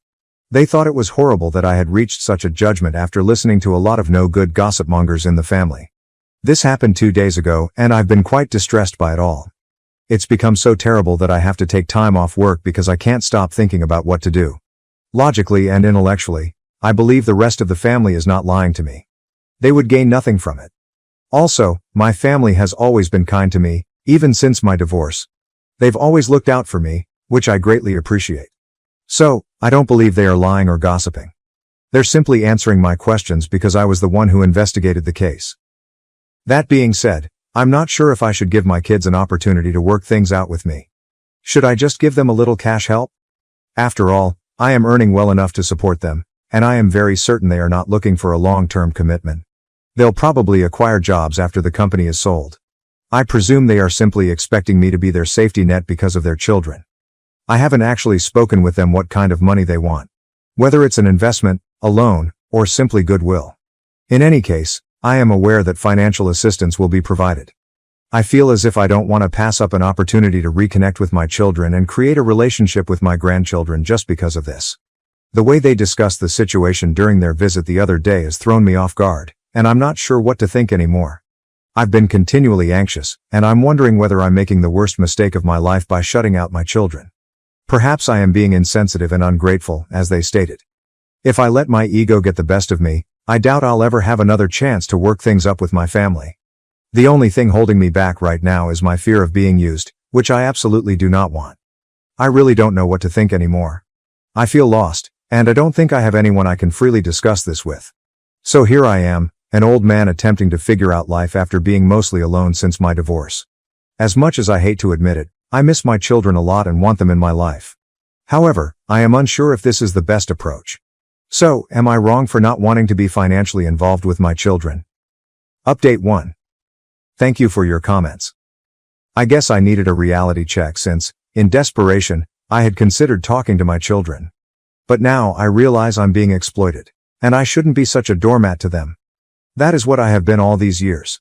They would speak to me as if they were doing me a favor, but they would always ignore me because they preferred Marie and her husband. Now that I understand why people preferred him, I don't think there's any going back. I even discussed it with my friends at work. They were aware of the history, but when I informed them of the current situation and what I had recently discovered, they were outraged. Initially, they assumed that Marie had misled my children, which is why they did not want to communicate with me. They believed there might still be some room for reconciliation. However, now that they know my children were technically bought out by their stepfather, they decided there was no going back. They instructed me to keep my kids blocked for my own self-respect and sanity, because if I didn't, they would undoubtedly burn a hole in my pocket. I'm still not sure what type of money they wanted. Even if it was a tiny sum, I don't feel obligated to repay them. Even if they were telling the truth the other day and asked for the money for their children rather than themselves, I still don't owe it to them. They've never brought my grandchildren over to see me, nor have they let me visit them. So, why would I connect with anyone? I know that seems insensitive, but it is true. I can't start feeling horrible for every child I've never met and giving money out as if it were charity. If this makes me appear insensitive and resentful in their eyes, so be it. I don't care, and I don't have to justify myself to them. I'm just going to stay far away from them and live my life. It will hurt, but I don't think it can hurt any more than it has in the last 8 years. If I can put up with that without complaining, I believe I can deal with the consequences of cutting them off now. At least this time, it will be my decision, and I will have control of the situation rather than them treating me poorly. Thank you for hearing me out. I really needed to get my frustrations out someplace. If anything changes in the scenario, I'll keep you updated. Thank you again for your support. Update 2. Hello. It has been 2 weeks since I last provided an update. I stated that if there were any developments, I would publish here and keep you updated. While I was at work yesterday, Gavin and Sarah arrived with my grandchildren and demanded to see me. I was occupied with a training session for a handful of pupils. I usually don't take meetings around that time, so anyone who wants to meet with me has to wait. They allegedly refused to wait. I'm not sure why they anticipated special treatment, especially because nobody at work knew they were my kids. Even if they did, that would not qualify them for special treatment. Our receptionist alerted me of the problem and explained that they were unwilling to wait. I was annoyed, so I instructed security to accompany them to my office and make them wait there to avoid a commotion in the lobby. I then took my time getting through the training session. After having them wait for over half an hour, I returned to my office to meet them. It was petty, but they needed to understand that they couldn't just walk up at my business and expect me to drop everything to entertain them, no matter what time of day. When I arrived at my office, Gavin and Sarah were visibly unhappy. My grandchildren appeared bored and fussy. As soon as I walked in, they began lecturing me on the value of time and how rude it was of me to make them wait so long on purpose, especially because my grandchildren were with them. Their entitlement was quite unpleasant. I told them that I handled them the same way I would anyone who came to see me during a training session. If others could wait for me to finish my work before meeting with me, they could do the same. The fact that I had never been treated nicely by them before, let alone given special treatment while being their father, made their behavior even more upsetting. Their decision to bring their children was entirely their fault. This was a training institution, and I had a significant role here. If they couldn't take the fact that I was treating them like everyone else, they could leave. They simply waited because they wanted to. I had not forced them to stay. I had been pretty stern with them, and I could tell they were upset. But I think they wanted a favor from me and didn't want to make things worse for themselves. Instead, they swiftly shifted the subject and informed me that they had brought their children along so that I could meet them for the first time and begin forming a bond as their grandfather. It was quite difficult for me, but I had to shut that down. I told them I was going home because it was my last training session of the day and all I wanted to do now was relax. Besides, I knew exactly what they were attempting to do. They were using their grandchildren to get on my good side, and I wasn't going to fall for it. I informed them that using their children to gain access to me showed a lack of courage. It is unethical. They began defending themselves, stating that was not their goal. They said that they had merely brought the children to meet me. We ended up bickering about it because it was so clear that this was not coming from a place of genuine concern. They only wanted my money, which is why they were so desperate to get another shot. I could see straight through them. Regardless of how much they insisted, I told them it was too little, too late. I fell in love with my grandchildren right away. They're all gorgeous, and I wish we'd met under different circumstances. However, this is something their parents are to blame for. Following the fight, they insisted that I hear them out and allow them to explain their strategy, which required my money. I told them I was not interested. As the argument continued, they became increasingly frustrated. Gavin eventually lost his patience and began yelling at me. His ranting enraged the children, who began crying as a result of his harsh behavior. I tried to console the children while Gavin and Sarah continued to argue with me. It was so upsetting that I threatened to phone security and have them evicted from the building. I was sick of them, and I meant it. I believe they recognized it and eventually left. Before leaving, they told me I was heartless and that my ego would bring me down. But none of this mattered to me. I only wanted to go home and rest, so that's what I did. It has been 24 hours since then, and I still have not unblocked them. I don't intend to, especially given what happened yesterday. I don't think I need to. I'm finished. Update number 3. Hello. It's been 3 days since I last saw my children. I still haven't unblocked them, but they haven't stopped attempting to contact me. Earlier today, they sent me an email from a new address apologizing for all that had occurred recently. They confessed that this was not how they intended things to go, but they understood why I was furious with them. They were first annoyed by my behavior, despite their efforts to make things right with me. However, after some contemplation, they felt they deserved it. They also reinforced what I already knew, that everything I'd heard about them was true, not just rumors. They said they were astonished and offended when I accused them of preferring their stepfather over me because of the financial security he could provide. But, at the end of the day, they realized it was true and that they couldn't undo the past. They also recognized that by looking out for themselves, they had been really selfish, and that I deserve better. They stated I had every right to keep them out of my life, but their only condition was that I not exclude their children. They then outlined their plan. They wanted me to invest in a firm they were launching together. They couldn't stop their stepfather from selling his company because he was the principal owner, but they were now going it alone. To avoid endangering their own resources, they were considering bringing in a few investors, and I was obviously their first choice. They said they didn't get along with their stepfather anymore. After much thought, they recognized they had been selfish once more, attempting to enlist me as an investor without actually apologizing for their previous actions. They sent me this email to apologize and tell me that if I wanted to meet my grandchildren, I could phone them at any time and they would come over. They stated that they no longer wanted me to invest in their company and that it was fully up to me to decide. After receiving the email, I wasn't sure what to do. It appeared genuine, but I've been taken for a fool before and don't want it to happen again. However, I want to have a relationship with my grandchildren. I'll have to think about it, and whatever I decide, I'll share it here. I just need a vacation from everything right now. So, over the next few days, or perhaps weeks, I will not be posting as frequently. Update number 4. Hey, so I thought about it a lot, and now that it's been about 2 months since they last contacted me, I've decided to at least try to create a relationship with my grandchildren. I know it'll take a long time to reconnect with my children, but not with my grandchildren. I'm already 58, and I'm not getting any younger, therefore I don't want to lose any time or opportunities to spend with my family, no matter how minor. My grandchildren have already grown up without knowing their biological, actual grandpa. So, a few days ago, I finally responded to my children via that email address. I told them I'd be delighted to host them, their spouses, and the grandchildren for supper at my house this weekend. However, in the same email, I made it obvious that I would not be investing in their company. If they expected me to aid them financially at any time, they could forget it. I also told them that if this meant they wouldn't want to visit me, that was fine with me. I wanted to make my boundaries extremely clear. I wasn't going to let them breach them anymore. The tone of my email in the later section was rather severe, so I didn't expect them to respond the same day. Fortunately, they did. They informed me they didn't expect or want me to invest in their company, and that they didn't deserve it. They still wanted me to be able to connect with my grandchildren, so they gladly accepted my dinner invitation. So they ended up coming over for supper yesterday. We had a pretty good time. Their husbands are great individuals, and they all apologized for what had transpired in the past. They claimed they were looking forward to beginning afresh, and so am I. I really want to have a family again since it may be rather lonely. I'll be retiring soon, so now is a good opportunity to improve things. I'm so glad my children finally decided to contact me and do the right thing. Hopefully, things will improve for us in the future. Now to the next story 6. My niece moved in after her parents kicked her out and tried imposing rules in my house, so I taught her a tough lesson. Kesha is 14 years old and female. She is my husband's sister's daughter.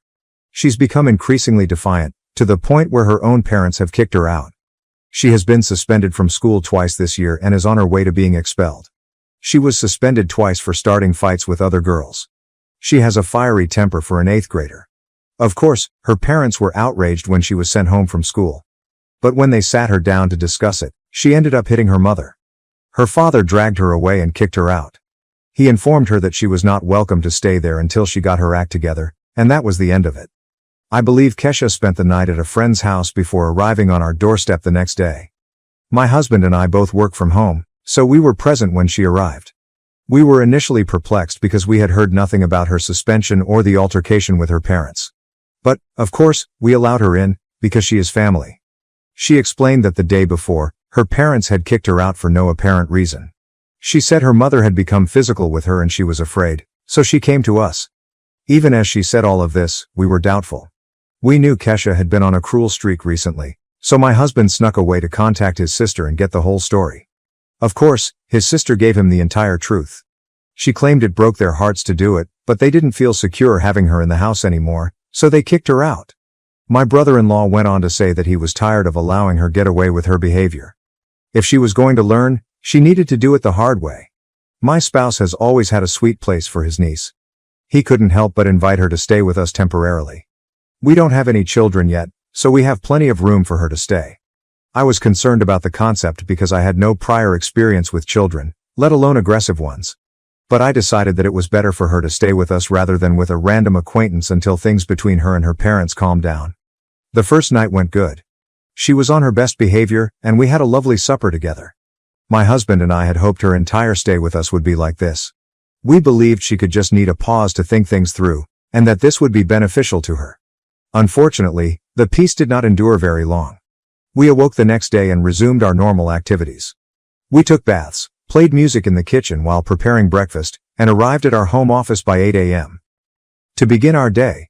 Kesha didn't leave the guest room until around 11:30. We heard her moving around in the kitchen and went out to see if she wanted to join us for lunch. We could tell just by looking at her that this was not the case.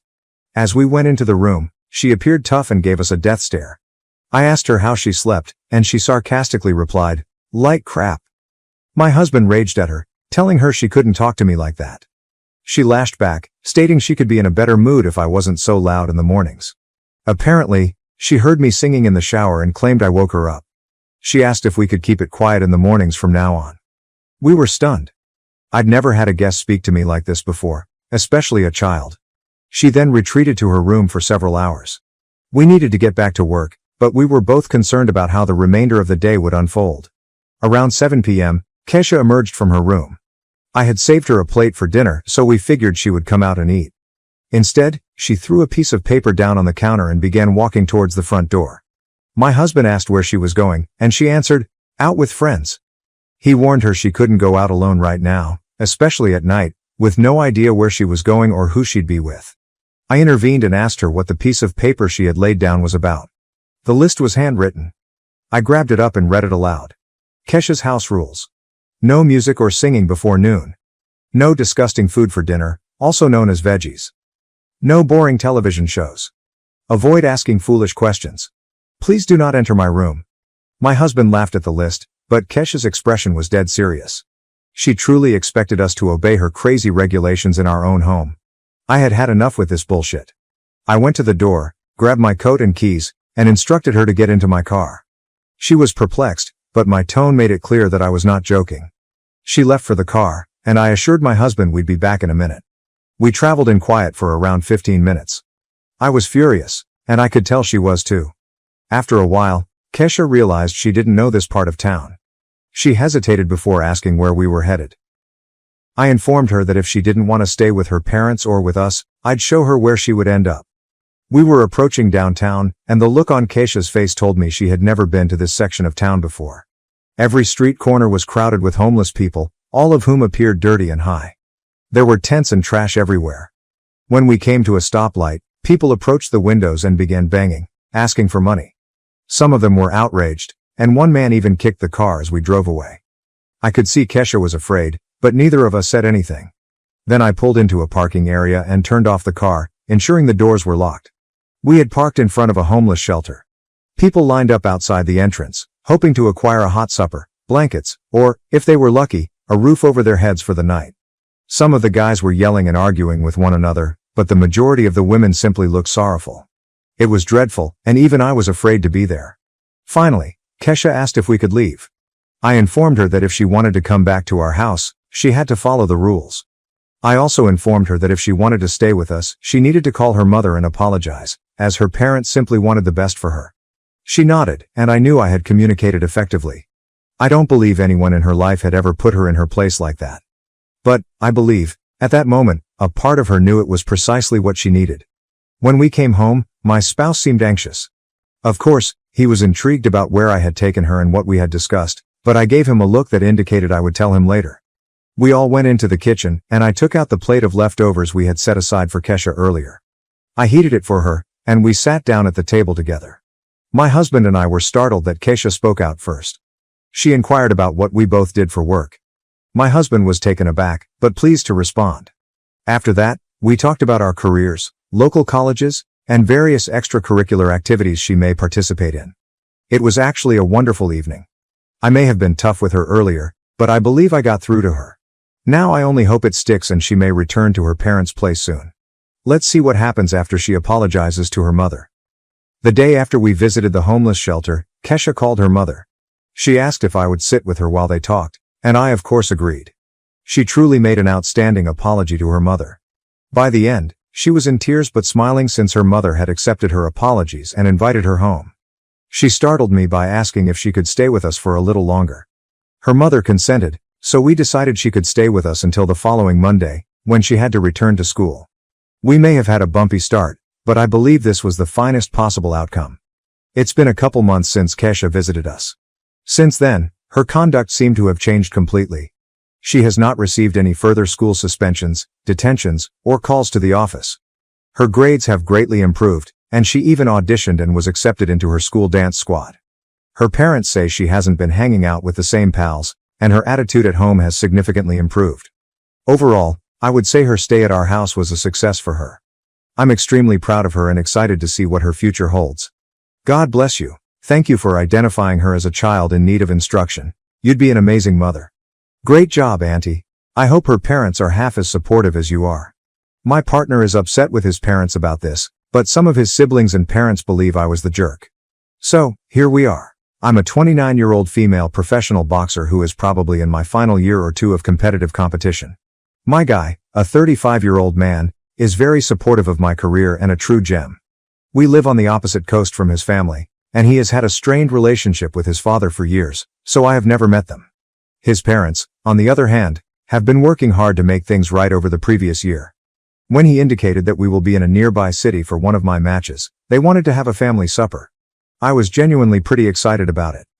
I don't have a family, and his family is large, so I've always wondered what it was like. We tried to schedule dinner before the match because I always look a mess for a couple of days after a competition, but they had a conflict. So we scheduled it for a few days before flying abroad to give me some healing time. I wasn't seriously injured, but face bruises and cuts are impossible to hide. My partner had already informed his parents about what to expect, but I don't think they took it seriously. When we arrive, his mother is visibly uncomfortable, while his father simply stares at me. Some of his siblings and their families were present, and I was swamped by the nieces and nephews, who all had a million questions.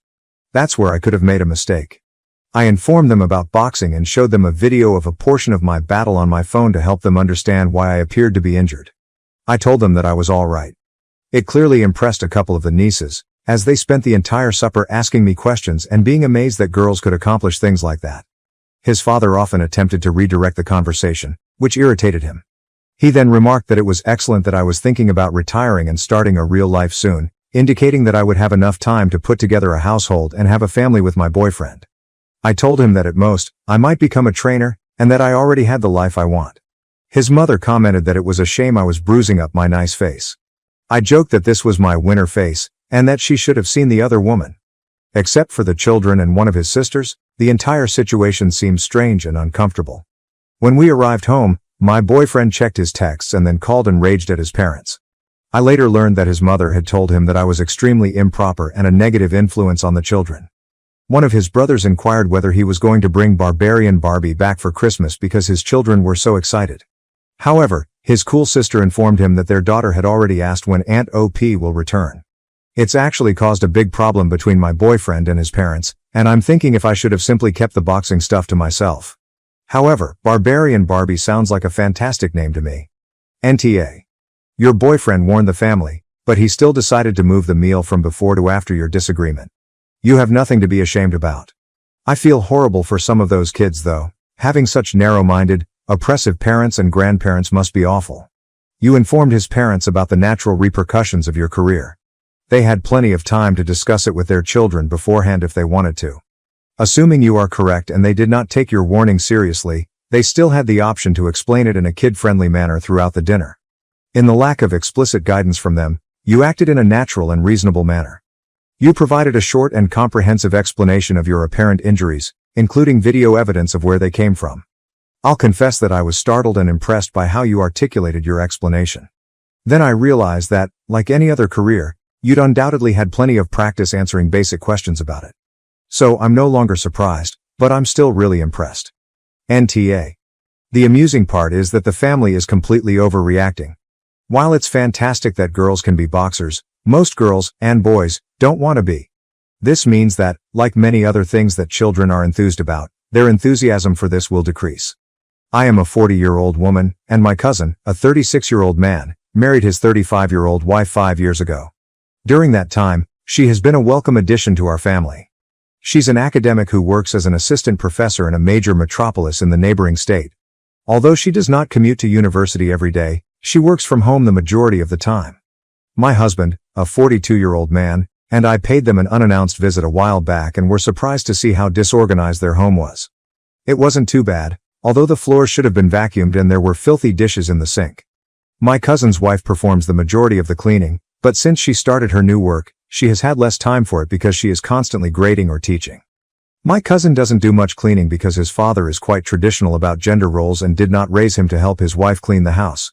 My cousin's wife has done an excellent job of teaching him to do more around the house, but it has been a lengthy process. When my cousin's wife celebrated her birthday recently, my sister, 45, and I decided to buy her a Roomba to help her keep the house tidy. My cousin had personally apologized to me during my previous visit for the house not being as clean as it should have been, so my sister and I decided that the Roomba would be good for her. Apparently it wasn't. She was angered by the idea that she was a lousy housekeeper and that cleaning was completely her burden, rather than asking our cousin to help her more often. What bothered me the most was that my cousin's wife gave the Roomba to Goodwill. If she didn't want the gift, she could have returned it to me, allowing my sister and I to receive our money back. I don't believe I'm T since she could use some aid. But now my cousin informs me that his wife is still furious and would not attend family events. The holidays are approaching, and if she does not appear, everyone will wonder where she is. My cousin is upset because he will be caught in the middle and obliged to explain her absence politely. Oh, AITA, big time. First and foremost, with seasonal changes, stressful work, and life in general, things must occasionally be put on hold in order to accommodate higher priorities. You paid an impromptu visit and were surprised to find her unprepared for visitors. I might understand anxiety if the house had mounds of items everywhere, making it impossible to move and posing a health risk, but dishes in the sink and unvacuumed, unswept floors are nothing. That's just a normal daily mess. Your cousin's wife also mentioned that she works from home. What do you believe this means? Do you suppose she's just sitting about twiddling her thumbs, waiting for something to do while getting paid? Second, you say your cousin's father taught him traditional gender norms, yet it appears that your parents did the same. Along with questioning why you're so critical, you should also consider what you've internalized and why you believe cleaning should be left to the woman in the home. This is a bizarre case of cognitive dissonance. Finally, I'm grateful she donated it. You deserve to lose money for perpetuating gender stereotypes and claiming that your cousin's wife isn't doing enough. You have no control over what someone does with anything you've gifted them. Honestly, I'm voting for YTA. You went to her house and complained about the degree of housekeeping to her spouse, whom you openly confess does nothing to help around the house, but not about her spouse. She works a tough job while still doing the majority of the housework that her spouse does not do enough of. Yet you believe it is appropriate to give her a vacuum cleaner as a birthday present because her spouse is too manly to help around the house adequately? Why not give it to him on his birthday, as he is the one who is lacking? Also, her husband is an AIH. Why the hell did he explain the present to her in that manner? It was rude. A spa gift card would have been a more appropriate gift for her. She works hard, but is unable to complete all of her responsibilities. Your relative refuses to help with the housekeeping because he believes that traditional gender norms are the norm. Perhaps you should have bought your relative a vacuum and cleaning supplies instead of his wife. It's really insulting to give her something on her birthday unless she has said to you that she wishes she had a Roomba. The gift was unsuitable. Now to the next story 7. My mother-in-law tried to ruin my marriage by stealing my phone, but her plan failed and her own daughter is suing her. She's absolutely insane. I, 34 female, and my hubby, 37 male, have been married for around 5 years. My mother-in-law was a headache to deal with long before we were engaged. She loathed me from the moment she met me. She has treated me horribly since the beginning, which is absolutely unnecessary. When my husband and I initially started dating, she would make so many comments about how we wouldn't last and how he'd ultimately become bored with me and go on. This continued after 3 years of being together. She refused to give up on the thought that we would soon break up. However, to her dismay, he proposed, and we became engaged. His father, sister, 35 female, and brother, 39 male, were all thrilled for us and have always been quite supportive. However, his mother was extremely salty and made no effort to hide it. She even expressed her disappointment in front of everyone, which was the most ludicrous thing imaginable. By then, I was used to it, so I didn't let it bother me. Thankfully, the rest of my husband's family is quite pleasant and has always made me feel welcome.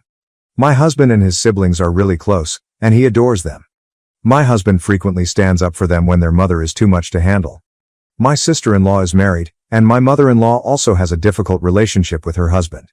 While that is unfortunate, it is comforting to know that someone else understands what I am going through. My mother-in-law also made wedding planning extremely difficult. She was continually demanding that everything be done her way.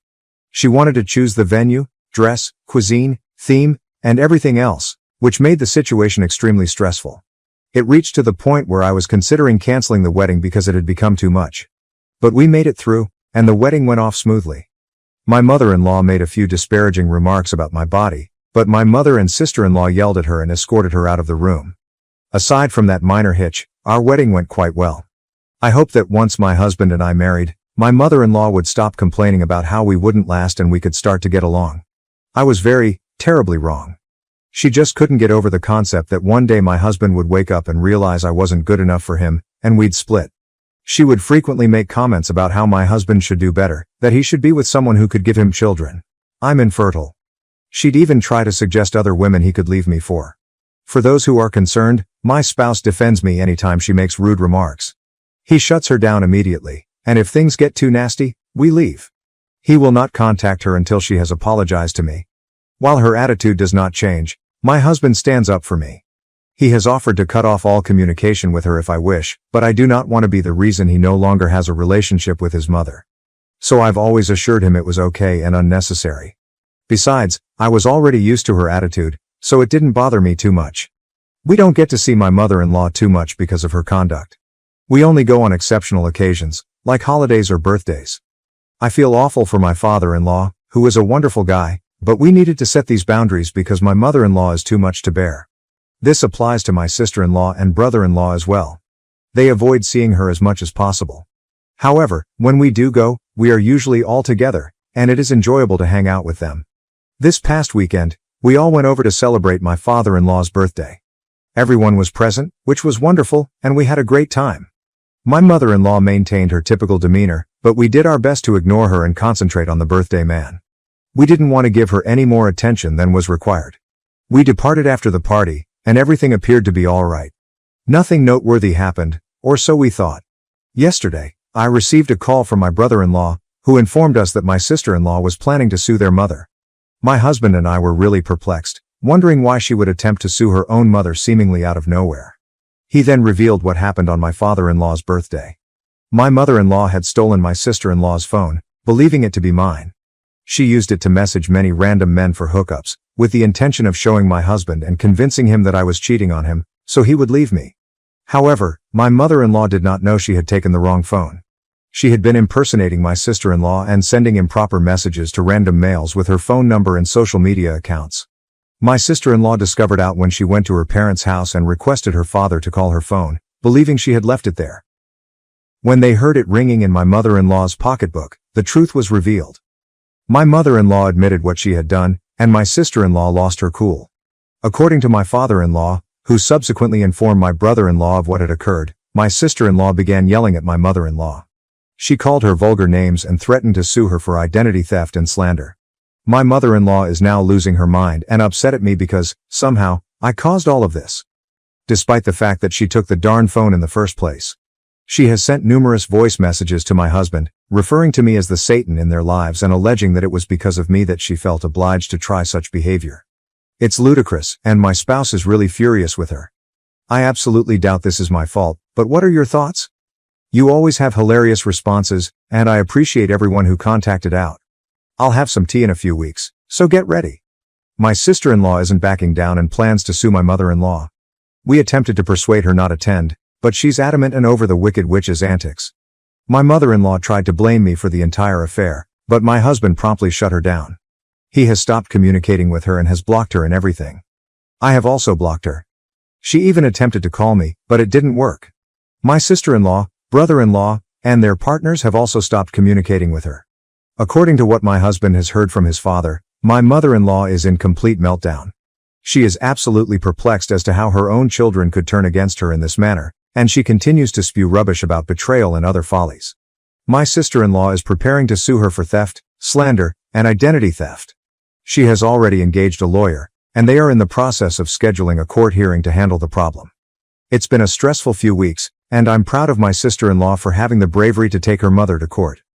My mother-in-law had anticipated this for a long time, so it is quite rewarding. My spouse also intimated that my father-in-law is getting bored of his wife's behavior. He apparently threatened to kick her out of the house again. I feel awful for him because he's such a kind guy, but I'm hopeful for his sake that things will calm down soon.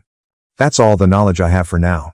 I'll keep you updated if anything else changes or if new developments occur. A month or two later, I decided it would be a good idea to update everyone who is interested in what is going on. My sister-in-law took my mother-in-law to court.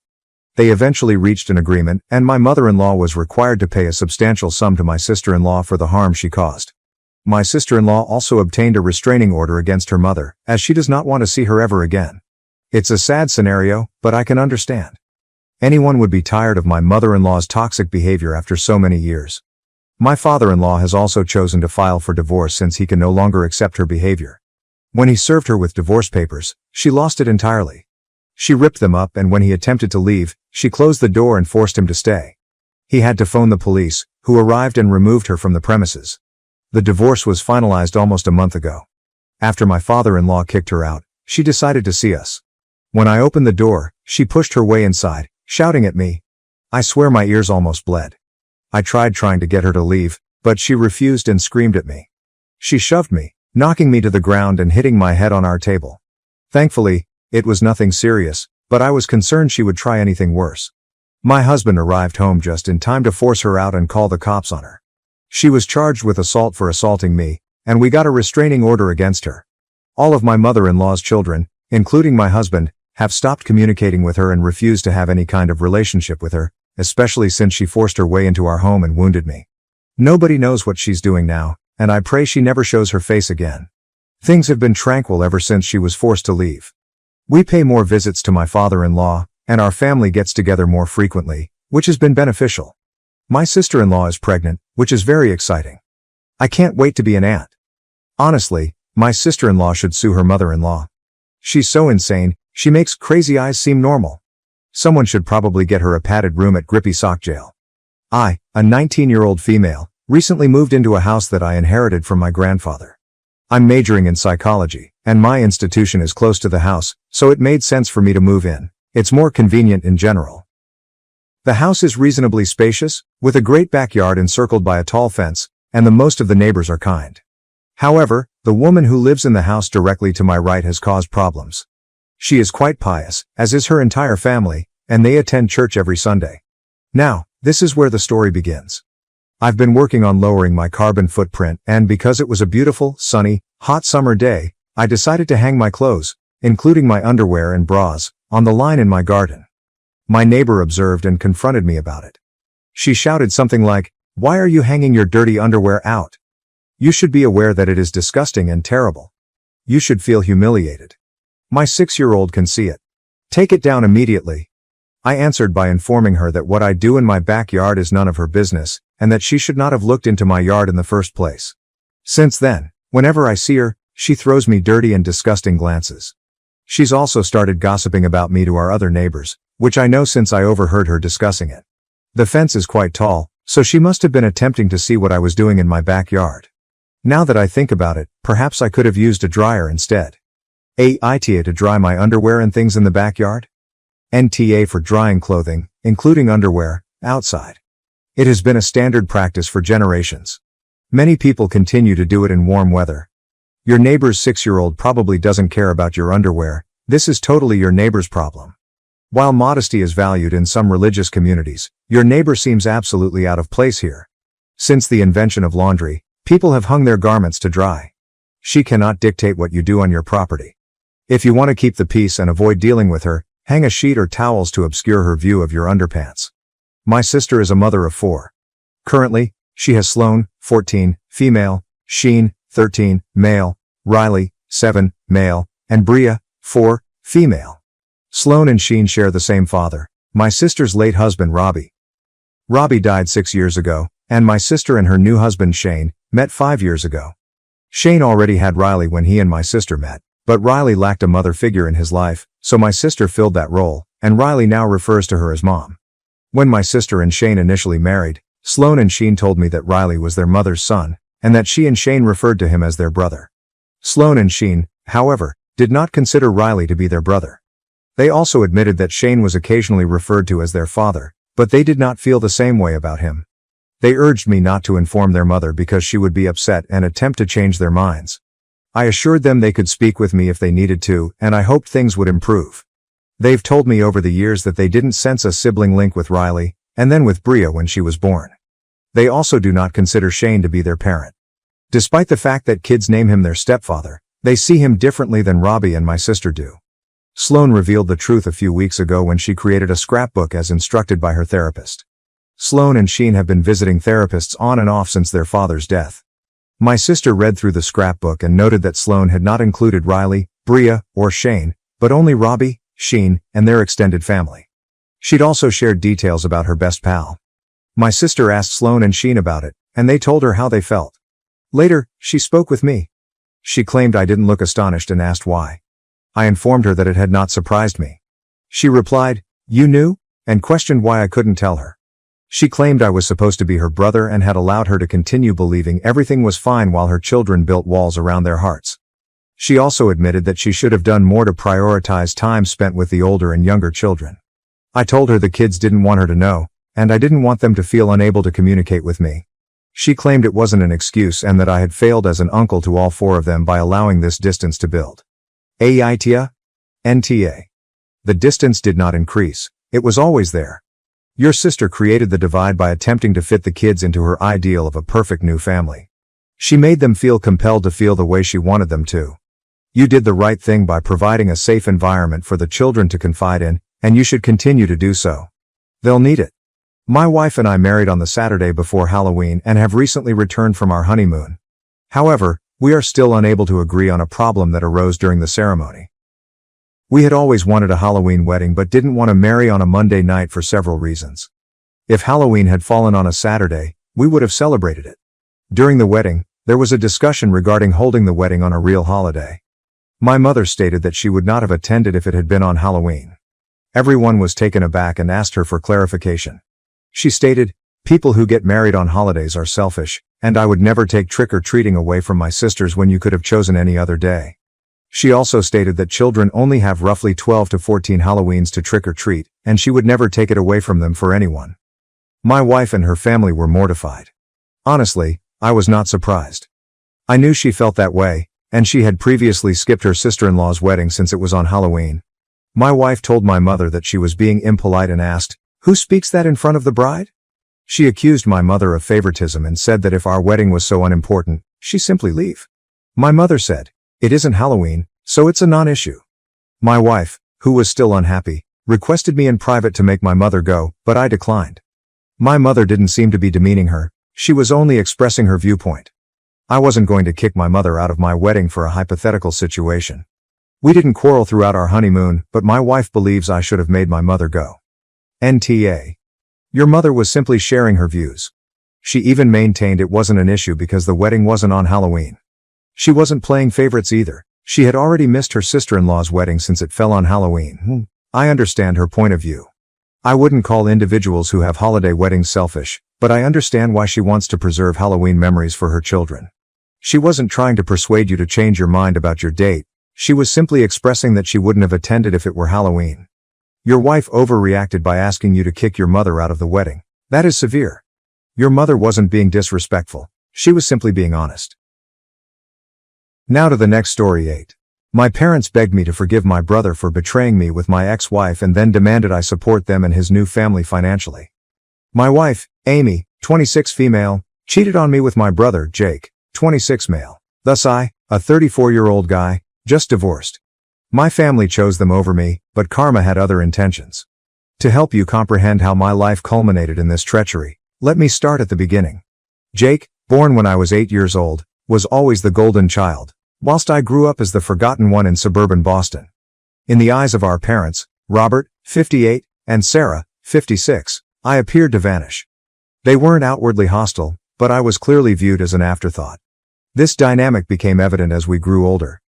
I still recall winning my first science fair in 6th grade. I'd spent months developing a working model of solar system dynamics, complete with orbital calculations and revolving planets. I won first prize and received a special citation for mathematical precision.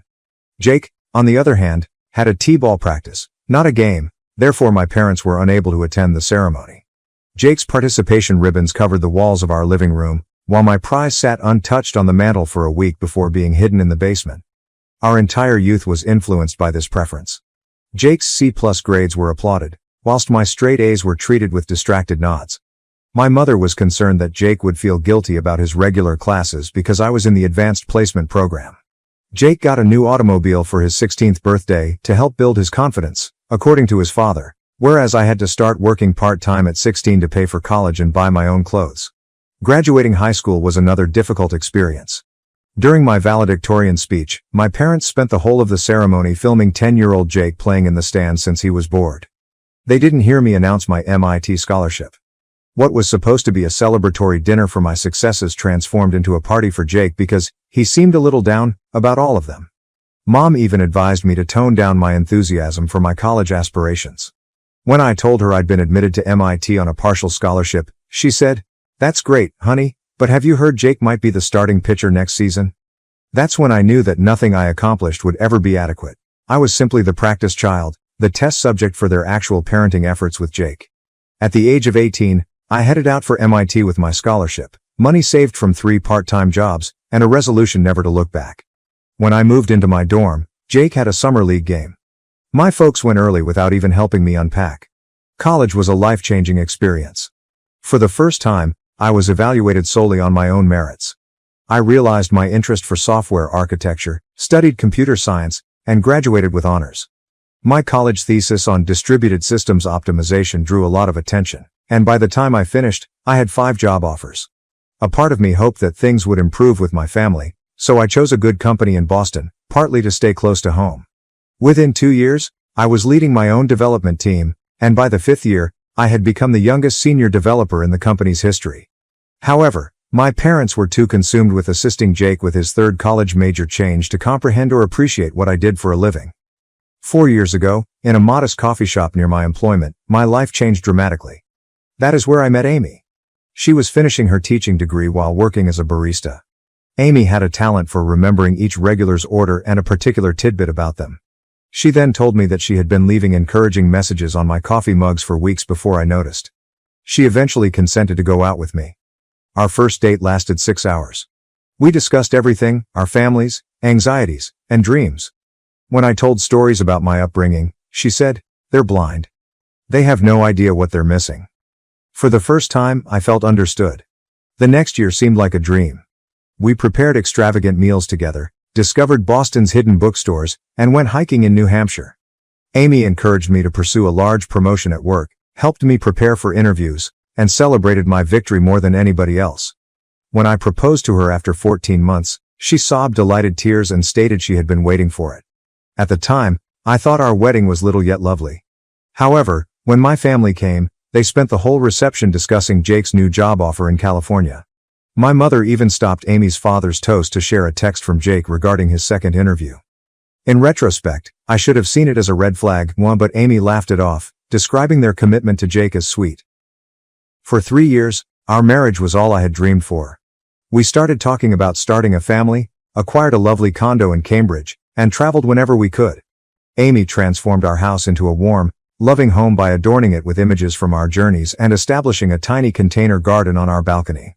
She frequently stated, "It's us against the world." Then, last year, Jake reconnected. After failing to flourish in California because the startup culture wasn't his vibe, he moved back to Boston. He wrote me a lengthy email, indicating his wish to restore our friendship.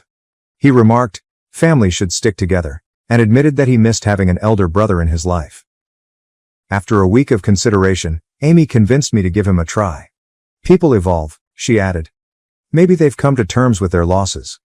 Against my better judgment, I agreed to meet Jake for supper. Although the first meeting was unpleasant, it held potential. Jake appeared more self-aware, admitting that he had it easy growing up. He professed a wish to atone for the past.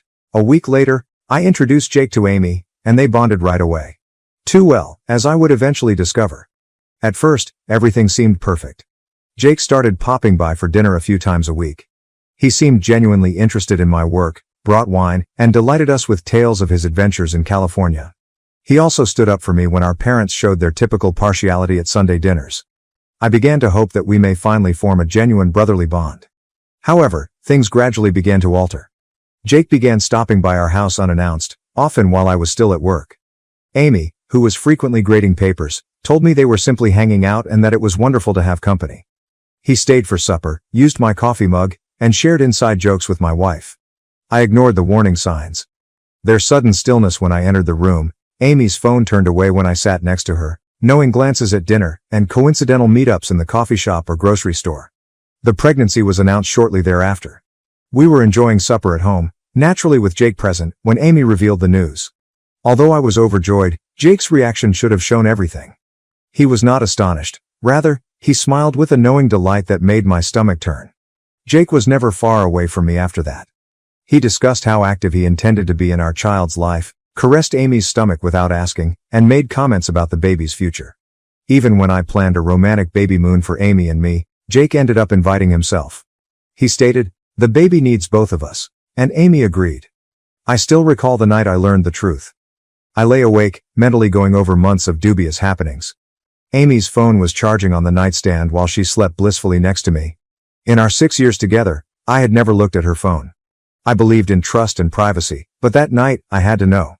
What I discovered devastated me. Jake and Amy have exchanged hundreds of messages over the previous 6 months. They discuss secret hotel meetings, future plans, and their baby. Soon after Jake re-entered my life, they began sharing a bed.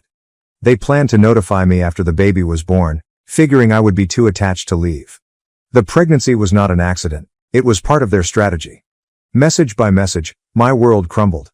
I sat in the reading chair, holding Amy's phone, and read till daybreak. When Amy awoke and saw the phone in my hand, she knew. She wailed, "We did not intend for this to happen. Jake and I just clicked. He knows me better than you ever could." She even used the most overused phrase in the history of affairs. "We were going to inform you, but we didn't want to bother you after I became pregnant." That morning, I called my parents, expecting that they would finally support me. Their response stunned me. My mother responded, "Jake made a mistake, but he'll be a parent now. You have to forgive him and be the larger person. Think of the baby. Think about the grandchild." They were once again shielding Jake. Certain things never change. That day, I contacted a divorce attorney and went into a hotel. Amy alternated between screaming for my forgiveness and accusing me of deserting our family. At work, Jake tried to corner me, insisting on a man-to-man conversation. I reported him for workplace harassment and had security escort him out. Going through divorce was a nightmare. Amy and Jake claimed that their affair began due to my emotional unavailability, describing me as controlling and emotionally abusive. My parents supported their story, claiming that I had always been difficult and had a lifelong jealousy of Jake. My mother even criticized the mediator, claiming I should have been more sensitive to Jake's demands. Following that, I stopped negotiating. When we went to court, Amy was able to obtain a fair settlement. Apparently, in Massachusetts, having an affair with your husband's brother does not waive alimony. Small successes, such as retaining the condo and the majority of my salary, seemed hollow in comparison. I am currently 34 years old, divorced, and separated from my family. I changed my email address, blocked their phone numbers, and told building security to never let them in. Some days, I wonder whether I could have prevented everything if I had been a better wife, brother or son. But, finally, I recognized that I was not the one who betrayed everyone. I was not the one who turned the family against itself. It is commonly stated that everyone ultimately suffers karma. I am not sure whether it is true, but I am weary of being the family's scapegoat. I'm tired of being supposed to be understanding, as others wreck their lives. I've spent my entire life as the one who was overlooked, the second best choice, the afterthought. No more. However, just when I thought things couldn't get much worse, they took another weird turn. Update 1. When I stopped communicating with my family following the divorce, I figured they would finally leave me alone. About a month had passed, and I was focused on recovering and going forward. But it appears that they had different ideas. Yesterday morning, while I was in an important meeting with my development team, our office receptionist notified me that my mother, Sarah, was in the lobby. She insisted on seeing me and allegedly spent over an hour telling anyone who would listen that she just needed to talk to her son. My crew, having watched Jake's previous workplace harassment episode, could tell I was concerned. I ignored her and went on with my work, but soon my phone started buzzing with calls from unknown numbers. It turns out that my mother had asked various family members to contact me. I eventually answered one phone, assuming it was work-related. It was my Aunt Linda, 54, female, who I hadn't spoken to in years. Without saying a greeting, she began, "Your brother and Amy are really struggling. Jake still hasn't found work, and the settlement funds are running out."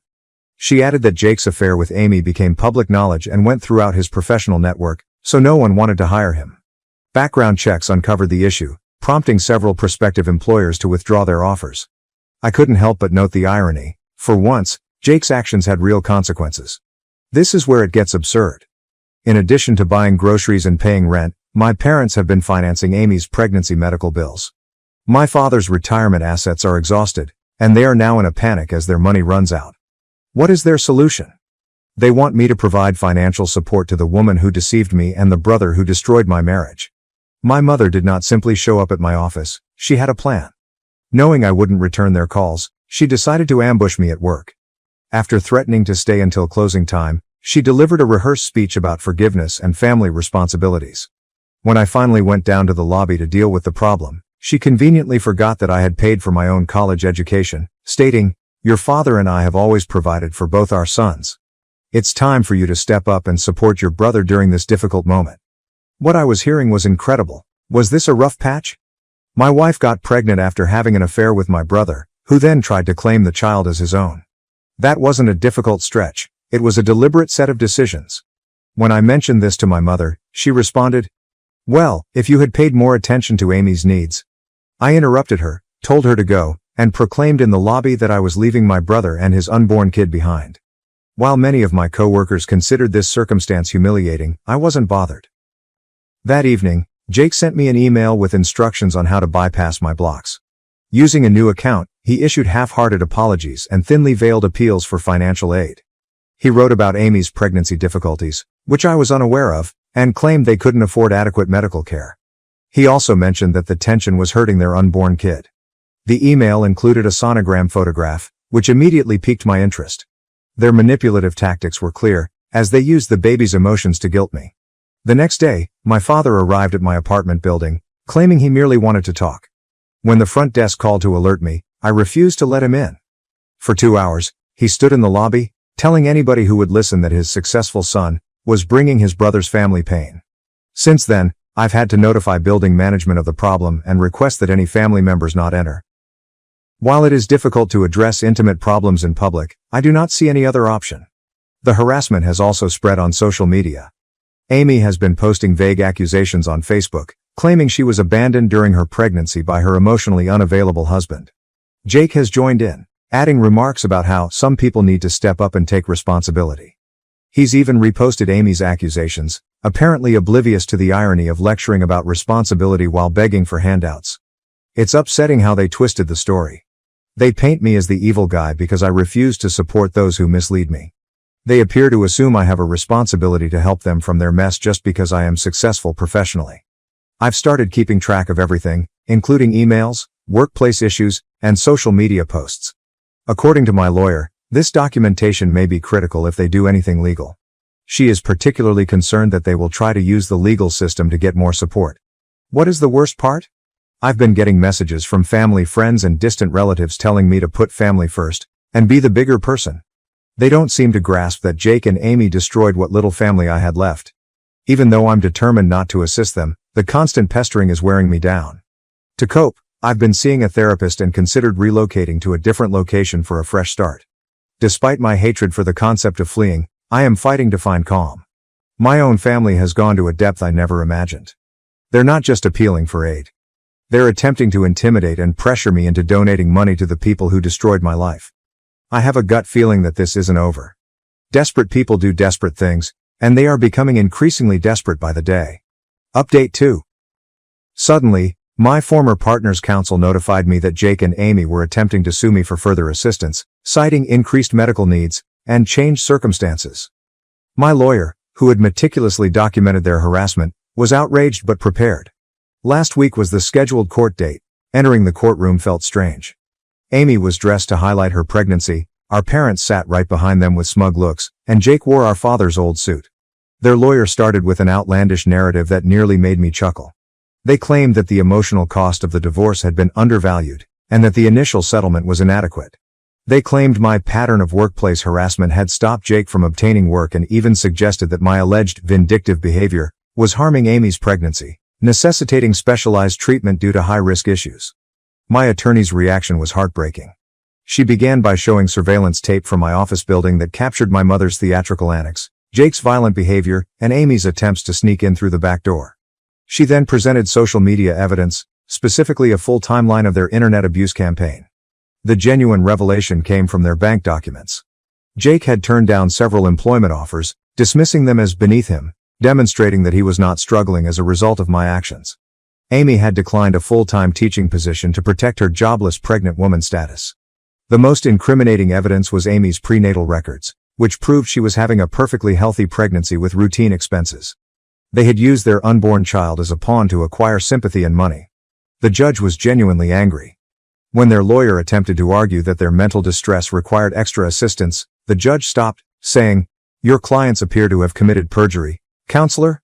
Do you really want to follow this line of reasoning?" Following a brief break, their lawyer returned with a gloomy demeanor. Jake was pale, Amy was crying, and their united front had utterly collapsed.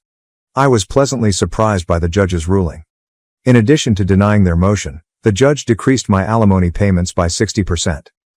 "Parties who misuse the legal system are not viewed favorably by this court," stated Mr. Justice. Mr. Smith appears to have fallen victim to a well-planned operation to exploit him financially and emotionally. The fallout was fast. Amy decided she could go back to work, while Jake suddenly obtained a retail job. In their final message, my parents blamed me for sabotaging Jake's last chance and promised me that they would never forgive me for abandoning my family. Their attorney quit from representing them, citing irreconcilable differences in truthfulness. My workplace tightened security and prevented them from entering the premises. I later found that my parents had taken out a second mortgage to cover their legal fees, and Jake and Amy were regularly battling about money, according to mutual friends. I finally feel like I can breathe. With decreased expenses, I'm building up my money and exploring a job offer in Seattle.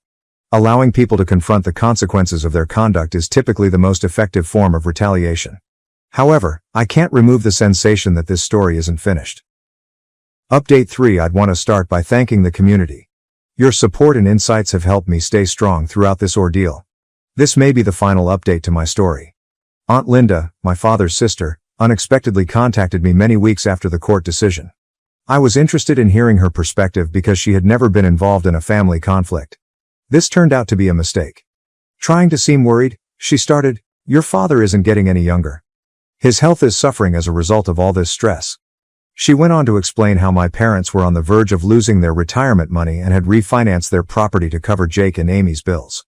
Families should stick together no matter what, she told me. When I didn't respond with sympathy, she swiftly shifted tactics. Did you know that your mother sobs herself to sleep each night? Even if they behaved poorly when you were a youngster, they are your parents. Jake is still your brother, despite everything that has transpired. Finally, I cut her off. What specifically are you referring to? Jake spent months sleeping with my wife. Getting her pregnant and then claiming the child for his own? Is that what you meant? Her reaction astonished me. Well, perhaps you could have been more involved in your marriage, she stated. She went on to blame their affair on me, stating that my alleged childhood jealousy of Jake produced a toxic environment that drove them together.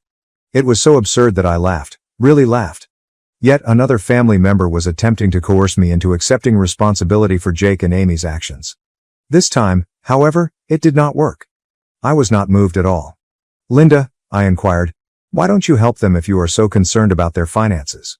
Your husband's legal firm is prospering, and you have 3 rental homes. Why am I the only one required to support them? She sputtered, unable to respond properly, and stated, that's different. You have a special obligation as Jake's brother. When I questioned Linda why she hadn't intervened earlier but was now selecting sides, I replied, you decided to come to me and demand that I pay for their consequences rather than admit the harm they caused. She then delivered what she thought was her trump card. Your father is considering early retirement due to stress. The home may need to be sold. Is it your desire to see your loved ones lose everything because you are too proud to help? I responded, no, Linda. They are losing everything as a result of their decision to support Jake's conduct. Once again, they, like Jake and Amy, are paying the price for their own actions. And, guess what? I am not responsible for resolving that. When you're older and alone, family is all we have in the end, she said, threatening to make me regret my decision. No, I responded. Self-respect is all we have in the end, and I'm finally choosing to keep mine. With that, I hung up and blocked her number. However, the talk provided an unexpected benefit. Clarity. For the first time, I felt completely liberated from the obligations and guilt that had haunted me since infancy. Later that day, I accepted a job offer in Seattle. The relocation feels like the appropriate decision, and the company is offering me a significant boost. I am starting again and selling the condominium. My coworkers organized a farewell celebration for me yesterday. During the most difficult months of my life, these people demonstrated what genuine support looks like. My close colleague sent me a card signed by everyone with the following message. Your value is not defined by those who cannot see it. I've understood that family is based on mutual support, respect, and trust, not blood. Friends who stood by me, coworkers who protected me, and eventually myself, have become my genuine family. I am done. To my parents, Jake, Amy, and now Linda, your choices led you to this point, and you are accountable for the consequences. I am no longer available as your ATM or scapegoat. As for me, I'm looking forward to my new life in Seattle. I'm excited about the potential available at my company's renowned West Coast location. More importantly, I can't wait to live a life in which I am valued for who I am rather than compared to someone else's golden child. Writing this final piece from an empty condo, surrounded by stacked boxes, seems weirdly appropriate. Tomorrow, I'll start my drive west. I will reflect on my old life, with all of its misery and familiar turmoil, but I will continue to go forward. Yes, their baby was born last week, in case you were wondering. No, I have not contacted anyone or seen any photos. That chapter of my life is over. I'd like to thank this community again for their support during this trip. Your encouragement and suggestions helped me overcome my self-doubt. For anyone in a similar circumstance, keep in mind that your worth is more than how your family treats you. Walking away may be the most self-loving thing you do. It is time to go. Here's to new beginnings. Now to the next story 9. I found my husband and sister having an affair in the kitchen I paid to renovate, with her making excuses like our mother once did for her actions. I can't move. If I move it becomes real and I have to accept what I saw and think of what's next. I came home from work early and saw my sister's car thinking maybe she was dropping off some food from her job. But no, I walk in and see my husband and sister naked in my kitchen. The kitchen I paid for. As soon as I registered what I saw, I got into my car and left. I kept driving, just driving until I found the hotel I'm at now. I don't want to believe it. I don't know what to do. My sister, my only family, and my best friend, The one who's supposed to be there for me and support me. My husband, my person, my other half, the one who's supposed to love and respect me. The two most important people in my life have ruined everything. I've blocked them both on my phone. I don't want to hear any of the bullshit excuses they'll come up with. I don't want to confront this. I want to go back to this morning when everything was fine. Comments. Comment 1. Unblock them and just let their calls go to voicemail. Turn the ringer off for each of them in your contacts. That way you can get recorded proof of their apologies and excuses via voicemail. You may need that type of proof for your divorce. Comment 2. Just from a banking standpoint, I work at a bank. File legal documents intending to separate, open an individual bank account, start your paychecks going there after you've filed your separation papers.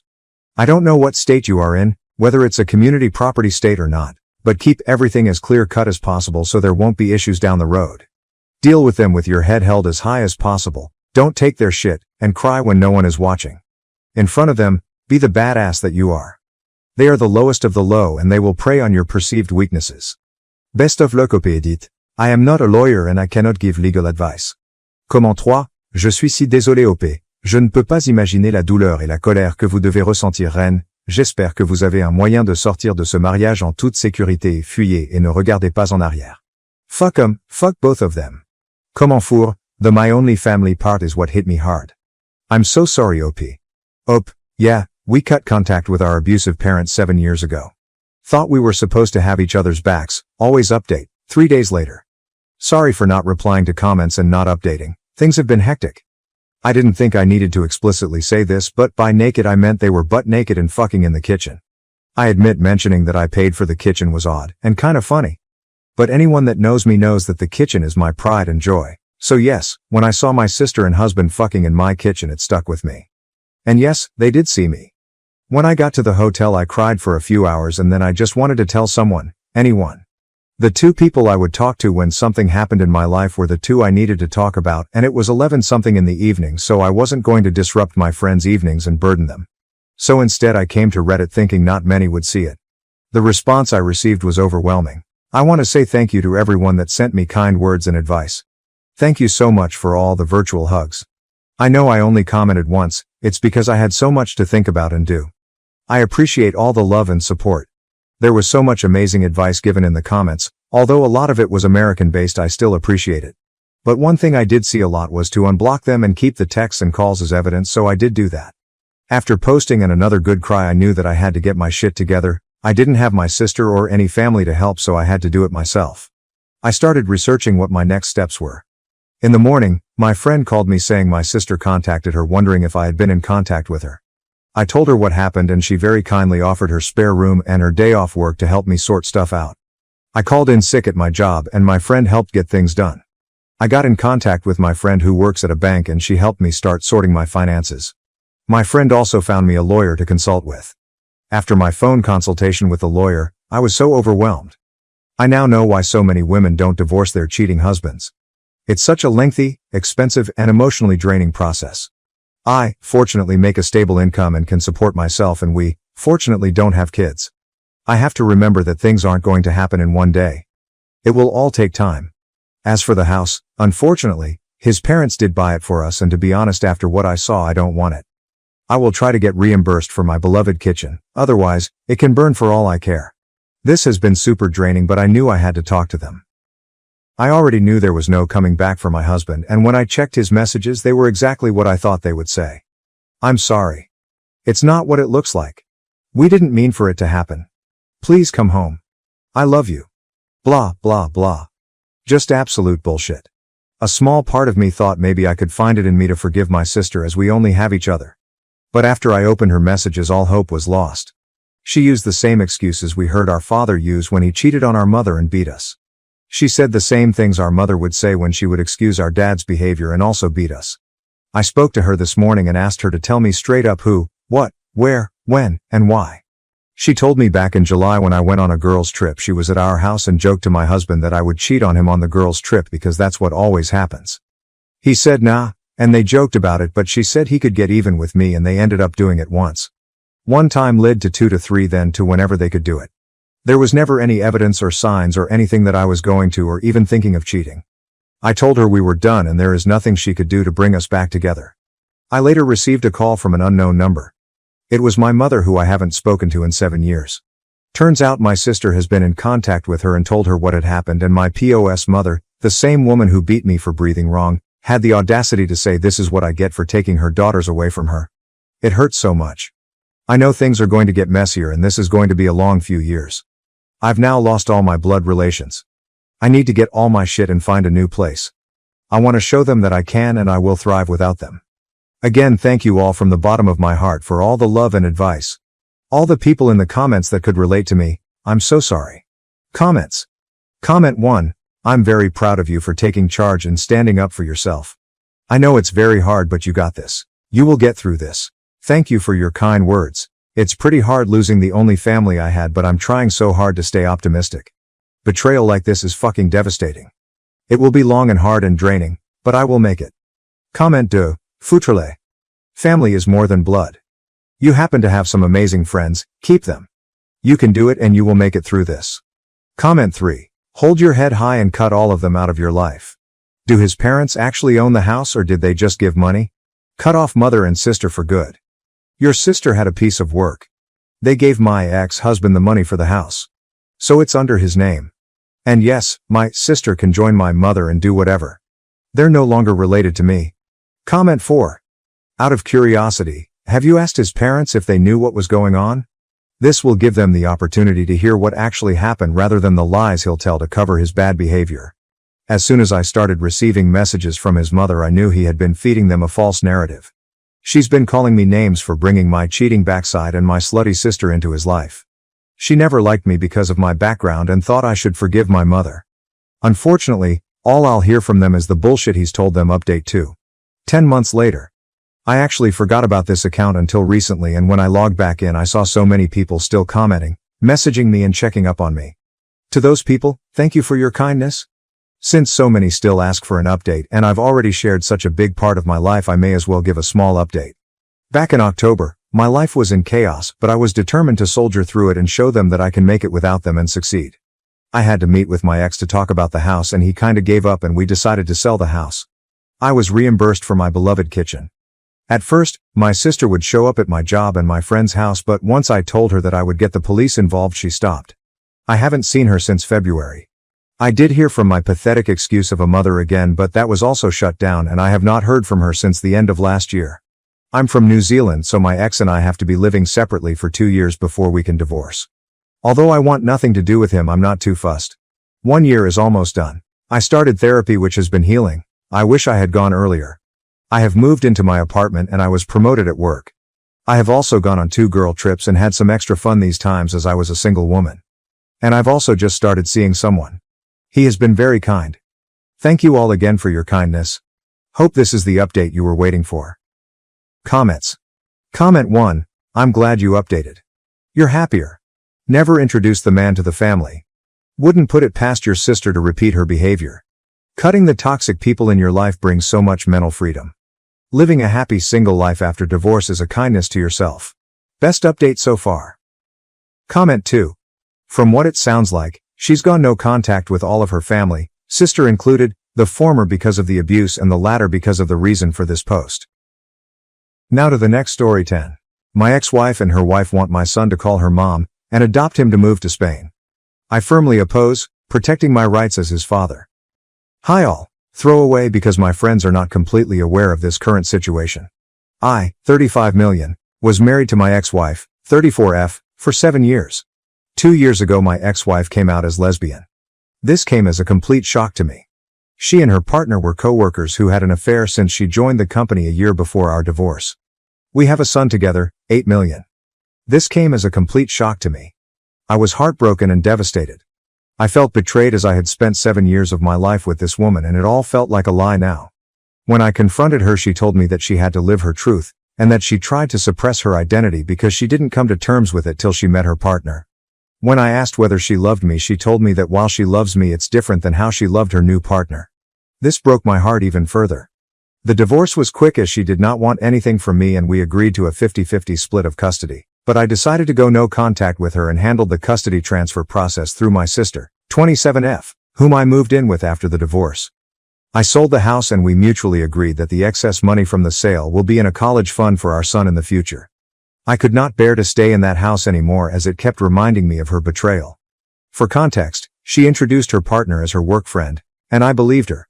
I had no reason to suspect anything and they had several girls' nights, but I figured that they were probably using these as cover for the affair. For 6 months I was in a depressive state because I didn't know where I went wrong. But this is one of those scenarios that anything I would have done wouldn't have been able to make it better. This made me even more depressed, and the fact that all the vows and little things that she said at our wedding were all just lies trying to keep up a ruse made it even worse. The two people that got me through this state was my sister, whom I am eternally grateful for helping with her nephew and helping me while maintaining her career. The other person that got me through this was my college ex-girlfriend. Around 4 months after the divorce we reconnected at a reunion and she really helped through the worst of it as a friend. Around a year after the divorce, we started officially dating, and I introduced her to my son. During all this time my ex's partner had been having limited interactions with my son. This was not because of me saying anything, but my ex-wife wanted him to adjust to his new reality.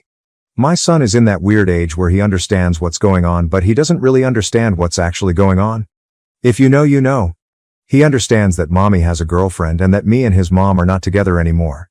I'm pretty happy considering we didn't really talk to him about the LGBTQ+ stuff because we had decided that we can talk about this when he's a bit older, but I'm happy that he's come to terms with the divorce.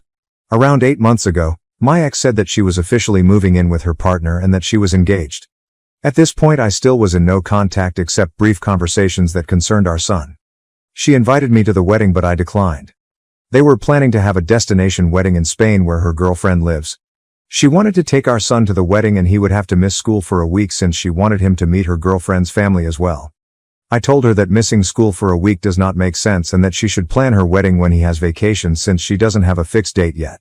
She argued that most likely they won't have a date that will align with his vacations and that they are getting married as soon as possible.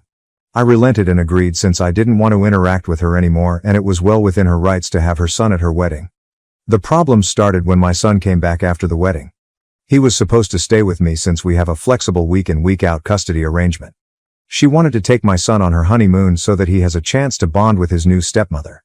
I told her that she had already had 2 weeks with him since she had custody for a week before the wedding and that I wanted to spend some father-son time with him. I told her that it is well within my rights and that she should go spend some time with her new wife. She argued that since our son's interactions with her partner were limited because of her busy schedule, that this was a great opportunity for them to bond. I told her that she had 2 weeks for him to get to know her partner. She said that they were busy with the wedding and did not have time. I told her that I had taken vacation days for us to go to a motorcycle expo and build a Lego set, 2 things that my son absolutely loves. She kept arguing and I finally told her that the custody was placed for a reason and that's the one thing I will not negotiate on. She got angry at me and left. Me and my son had a great experience. I even got him one of those kid-sized motorcycles since he liked them so much. Over the next few weeks we returned back to our week-in week-out routine. One day I find that my ex posted a photo shoot of them and my son under a caption of #lesbianmommies. I thought that it was a post and it probably meant nothing, but it was showing them as a family and something about that did not sit right with me. When I got my son for the week I asked him if his mom was saying anything to him. He relented a bit but told me that his mother had been trying to convince him to call her partner his mom. This was a shock to me as I never expected my ex to do this. Then again, I've been wrong about these things before. I asked him if that's something he wanted and he told me that he is much more comfortable calling her by her first name and that he feels weird with calling 2 people mom. I told him it's okay and that he shouldn't feel pressured to do anything. I called my ex and asked her to meet up because this was serious and I wanted to discuss this. I confronted her about this and she told me that since her and her partner were married, it's only natural for our son to have 2 moms now. I told her that it's not okay for her to try and convince him into calling her partner his mom because she is not his mother. She doesn't have an active parenting role in his life and that any major parenting decisions require the 2 of us. She tried making an argument that since me and my girlfriend were becoming serious now and that eventually I might want him to start calling her mom. I told her even if we become serious I won't try and convince our son to start calling her mom, because he already has 2 parents and he doesn't need more. Then she dropped the bombshell on me. She told me that she and her partner were hoping that eventually down the line they can file for adoption. I'll still be able to visit and see my son, but she wanted her and her wife to have legal guardianship because they wanted to build a new family with them. I told her absolutely not and that our partners have no say in our kids' lives. She accused me of being homophobic for denying her the right to a complete family, and I told her while her life is her choice, our son's life has to be a thing that we decide ourselves. I ended the conversation there and told my son to tell me if her mother tries to force him to do anything that he doesn't want to do. 3 weeks later I found out that my ex had enrolled him in Spanish lessons that he told me that he hated doing.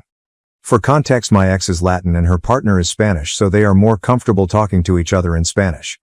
We made the decision to raise our son in English because it made sense at the time, as she speaks English better than Spanish and I don't speak any Spanish.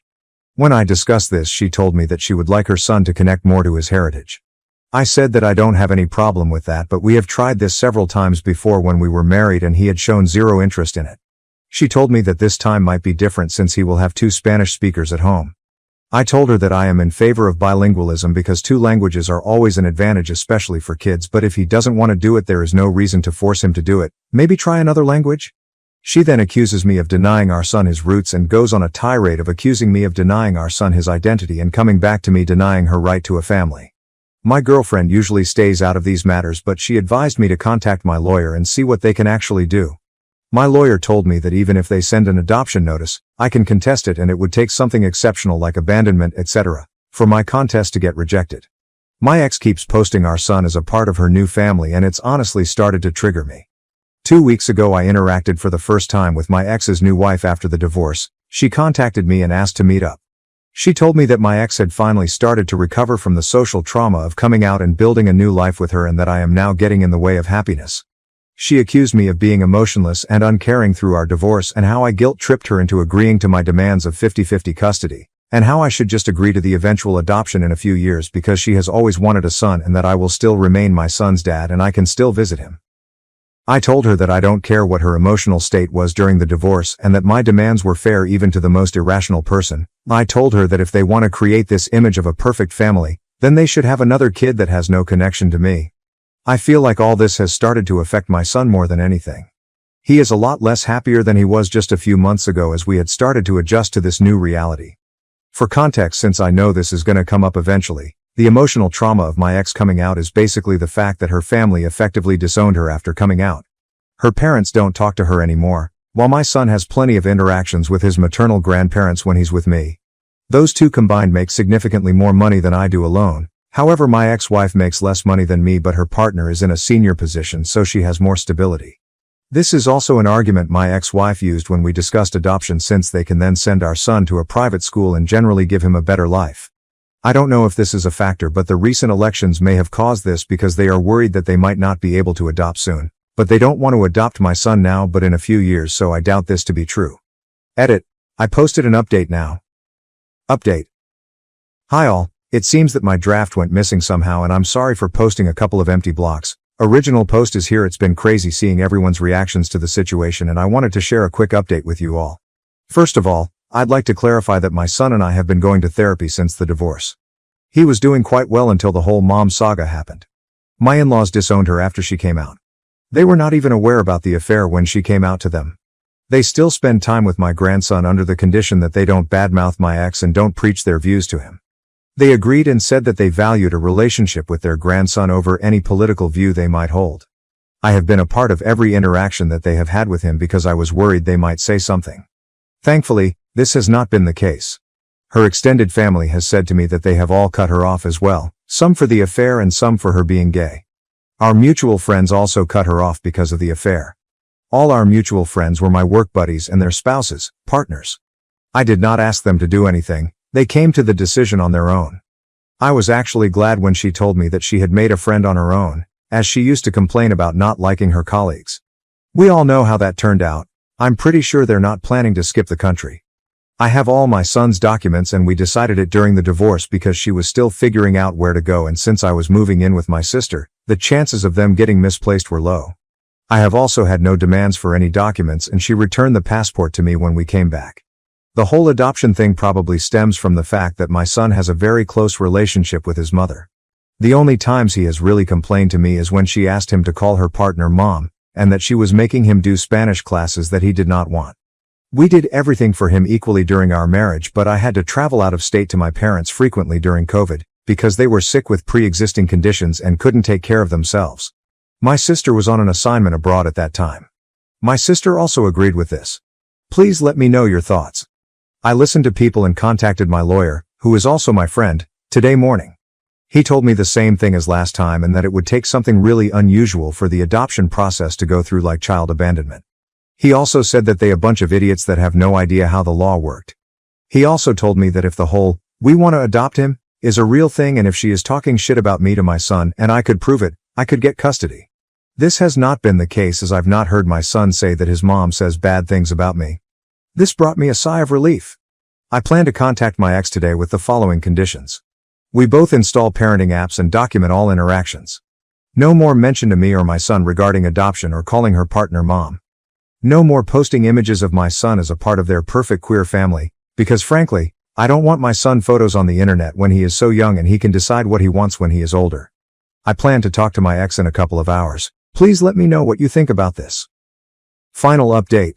Hi all. So I talked to my ex today. She was busy yesterday and I wanted some more time to gather my thoughts. When we met, I put forth my demands.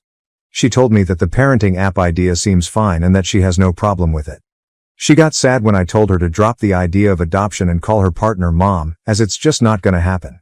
She told me that her family was pressuring her to settle down. I proposed after a year of dating and I did not know this. And getting pregnant so soon after getting married was not what she had in mind. She got pregnant 1.5 years after getting married. Is that soon, IDK? She told me that she was in the closet all her life because of her parents and that she thought marrying me would cause her feelings to subside and that she was happy until she met her partner. She did go through postpartum depression after giving birth, but I did not know that she didn't want to get pregnant so soon.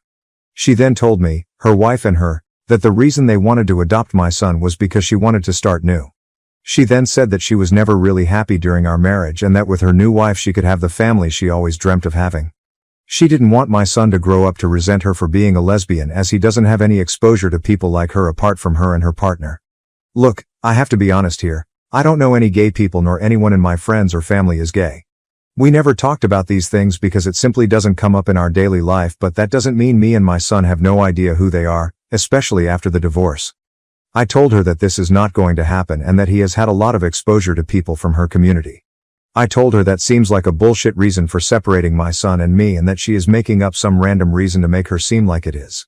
After some arguing, she told me the real reason why she and her partner want to adopt my son. Reddit is crazy for their prediction abilities, like honestly, wow. Apparently they wanted to adopt my son because her wife and her are considering moving to Spain in few years. I told her that she can't do that and that the legal framework supports me and my rights in both countries. She told me she knew this and that's why they wanted to get me to sign adoption. I told her that she was crazy, that she in no way is able to do this as she still need my permission to take him out of the country as when she did when they got married in Spain. I also read a comment yesterday on the update and researched a bit on the laws regarding this, so I know this is not happening. She told me again that they have done their research and that this was to see if I would agree. In case I agreed they would consider moving and in case I didn't because she doesn't want to be separated from my son. I again emphasized that this is not going to happen and that if she tries anything or says anything to my son, I will sue for full custody. She got sad again and told me that they wanted to check with me first. I told her, in what world would you expect me to give you and your wife full custody? First you divorce me, leave me a woman and then expect me to sign over my child and act like nothing happened. I told her from this point on we will document everything, every interaction we have, and that if I even get a whiff of you trying to pull something I will sue for full custody. She got a bit scared at the idea of losing full custody. She didn't really consider me doing that and she agreed. I then told her not to paint this picture of a picture-perfect queer family that they are trying to do because that is not going to happen. Our son has a mom and a dad that he spends half his time each with, not two moms. He is not your affair partner's son. He is your son and mine. If you want a child with her you can do so on your own. I then told her that the courts are more likely to side with me than you in this case because of the thing you have been trying to do and the fact that I work from home and spend more actual time with him than you and your wife. I have been trying for him to have a stable relationship with both parents since the divorce because I don't want him to reset either of us, but if you try to remove me from his life, I will sue for full custody and deal with any resentment he has for either of us. I didn't want to argue anymore and I left the room. I secretly recorded the conversation because I wanted to have proof in case anything happens in the future. Honestly, Reddit, I have been very angry at my ex since the divorce. I have not shown it around her and my son because I don't want her to use this against me in any way and have been going to therapy, but I am still internally angry. The comments she made today about our marriage really hurt me even more. I have spent 7 years with this woman and her betrayal still makes me angry to this day. When I got home, I contacted my lawyer friend and he again reiterated that they would have to kidnap him. I asked him if there was anything else we could do and he said that the current agreement is very thorough. We have made sure of that. If I want full custody or not is up to me, but I have to be sure that I want to put me or my son through the whole process. I don't want my son to grow up without either of his parents, as that is just not healthy for him. That is why I won't sue for full custody now. If they are stupid enough to kidnap him, I'm sure they are not. Then the law sides with me anyway. I know what position her partner is at their workplace, so I know they are making good money to leave it all behind for no good reason. As for the passport thing, I have all his documents and all things such as notifying travel, hospital visits, and others are already in the signed custody agreement. We already have a legal framework for all this. I am not going to sue for full custody now because I don't want that for my son. My ex-wife is still a good mother and loves him and he enjoys spending time with her, plus my son is the type of person to openly voice out what he does not find okay to me, so I will know if they continue any of their nonsense. On a more positive note, y'all, I'm not against Spanish lessons, but he doesn't like them. I was just suggesting that he try some language he likes. There are other languages out there. I didn't say it to my ex then, but now I know that she was trying for him to learn Spanish because of the Spain thing. Thank you to everyone for their support. It really helped me with understanding the problem. Holy shit though, I didn't even consider her considering moving to Spain until I read the comments. Y'all are great at this. Now to the next story. 11. I called an ambulance when my coworker fell and hit her head drunk at a work event. She got fired, and now some colleagues blame me. This got removed from AITA, so posting here. I, 27F, was at a group work training for my job this past weekend. The company put a bunch of us up in a hotel and had us attend a day-long presentation about our goals for the next quarter. For context, we're in sales, it's highly competitive, and the group consisted of mostly older employees with me being the youngest. After a full day of meetings, a few of us decided to get dinner at a restaurant down the street from our hotel. We carpooled, and when we arrived, one of the older ladies, Deborah, 50s, was already there, standing at the bar. We invited her to join us for food, but she declined, and we moved on with our night. I had 2 beers with dinner, so I'm not judging, but as we finished our meal, it became clear that Deborah was plastered. She was stumbling even though the ground was level and slurring pretty badly. As we left, Deborah came outside with us and reached for her keys. I immediately stopped her and said I'd drive her back to our hotel. She agreed, but as she went to grab the passenger door handle, she missed and fell straight back onto the pavement, hitting the back of her head. I don't mean to be gross, but it sounded like someone dropped a carton of eggs. I checked, and not only was she passed out, but she was bleeding from her head. Everyone panicked, and I grabbed my phone to call 911. One of the younger guys stopped me and said, "Help me get her in the car. We'll get her room key out of her purse and just put her in bed." I was bewildered and said, "But she has a head injury. She's bleeding? What if she cracked her skull? I'm no doctor, but if you go to sleep with a head injury, don't you not wake up?" I'm pretty sure I learned that in school, and some of the other employees agreed with me, so I called the ambulance. Paramedics took Deborah to the hospital, and she survived, though she was in really bad shape when I checked up on her the next day. Here's where I may be the asshole. Our managers found out that Deborah was hospitalized for over-drinking while technically at a work function, and they fired her on the spot. Everyone also found out that I was the one who insisted on calling an ambulance. The older employees are all saying I did the right thing and that she could have died, but the younger ones are calling me a snake and saying I got her fired on purpose because she was competition. Comments. Comment 1. NTA. Better jobless than dead. You did exactly right, I stand corrected. Spelling matters. Reply. I'm sure the coworkers giving OP shit would have also given her shit if she didn't call the ambulance and the coworker died. She did the right thing for sure.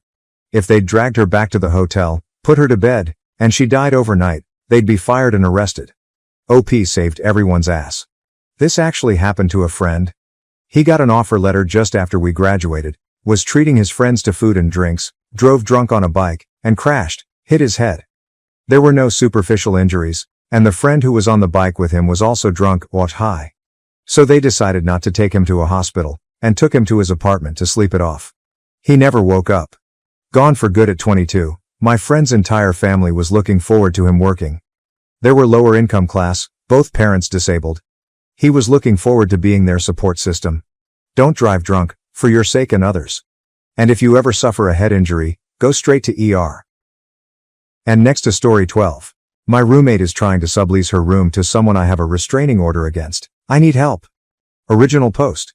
When I was a freshman in college, a guy named Pete, 21 million, name changed, began harassing me to date him. I refused over and over again, and it ended with him ripping my shirt off at a party to try to touch my breasts. I filed a police report and Pete was found guilty of assault. I have a 1,000-foot restraining order against Pete. Fast forward to this week, and my roommate Shelly needs a subletter to take over for her while she studies abroad for the summer. She didn't know she was leaving until 2 weeks ago and has been looking for someone to take over since then. She found Pete on CL and asked me if I approved. I showed her my court documents, but Shelly claims she can't find anyone else to take over and that I will have to deal. We got into a heated argument and she just left the apartment. This morning, Shelly texted me that Pete would be moving his stuff into the apartment today. I called the police, but Pete hasn't shown up yet, so they can't do anything. Shelly also says she will be staying for the remainder of the week. The lease says that she can move whoever she wants in without my permission. Same goes for me, but there's still the issue of the restraining order. The landlord told me that it was between Shelly and me to figure out. We both have 1-year leases that expire in December with the same terms. TL, roommate is trying to sublease your apartment to a man I have a restraining order against. She told me to deal with it. Landlord and cops haven't done anything about it. Relevant comments. Comment 1. Is Pete aware that you're the person he'll be sharing the apartment with? You might want to let him know that you'll be calling the police if he sets foot in the place. Oop. Pete is aware that I'm the roommate because Shelly posted the ad with a photo of us both, without my permission. I already promised I would be calling the police, but Shelly is locked in her room and refuses to listen to me. I'm chilling by the door with 911 already pre-dialed. Comment 2. I agree with the consensus of calling the police the moment he arrives. Has he actually signed anything, like a sublet agreement? If so, he'll probably be on the hook to pay for an apartment he can't legally step in. Also not a lawyer, but I can't imagine that attempting to enter a living arrangement with a person holding a restraining order doesn't negate the restraining order.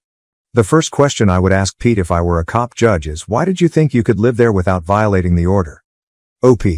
Shelly claims that Pete has already paid her for all 3 months in advance and that he signed a contract with her. I told her that her contract does not override my restraining order, but she basically put her hands over her ears to drown out what I was saying. I plan on calling the cops the moment I see his car pull up, which is less than 1,000 feet. Shelly will still be here for the rest of the week, so I'm afraid this will escalate. Update. Hi everyone. Thanks for reading this update. I have added some extra details at the beginning to better explain what happened. Things took some M. Night Shyamalan twists. Details: Shelly and I were not close friends. We were simply roommates with our own separate bedrooms and a connecting kitchen living space. I have only known her since last December when we originally signed our leases. We have hung out, but the only real connection we had is that she likes anime, Japan, and I am Asian.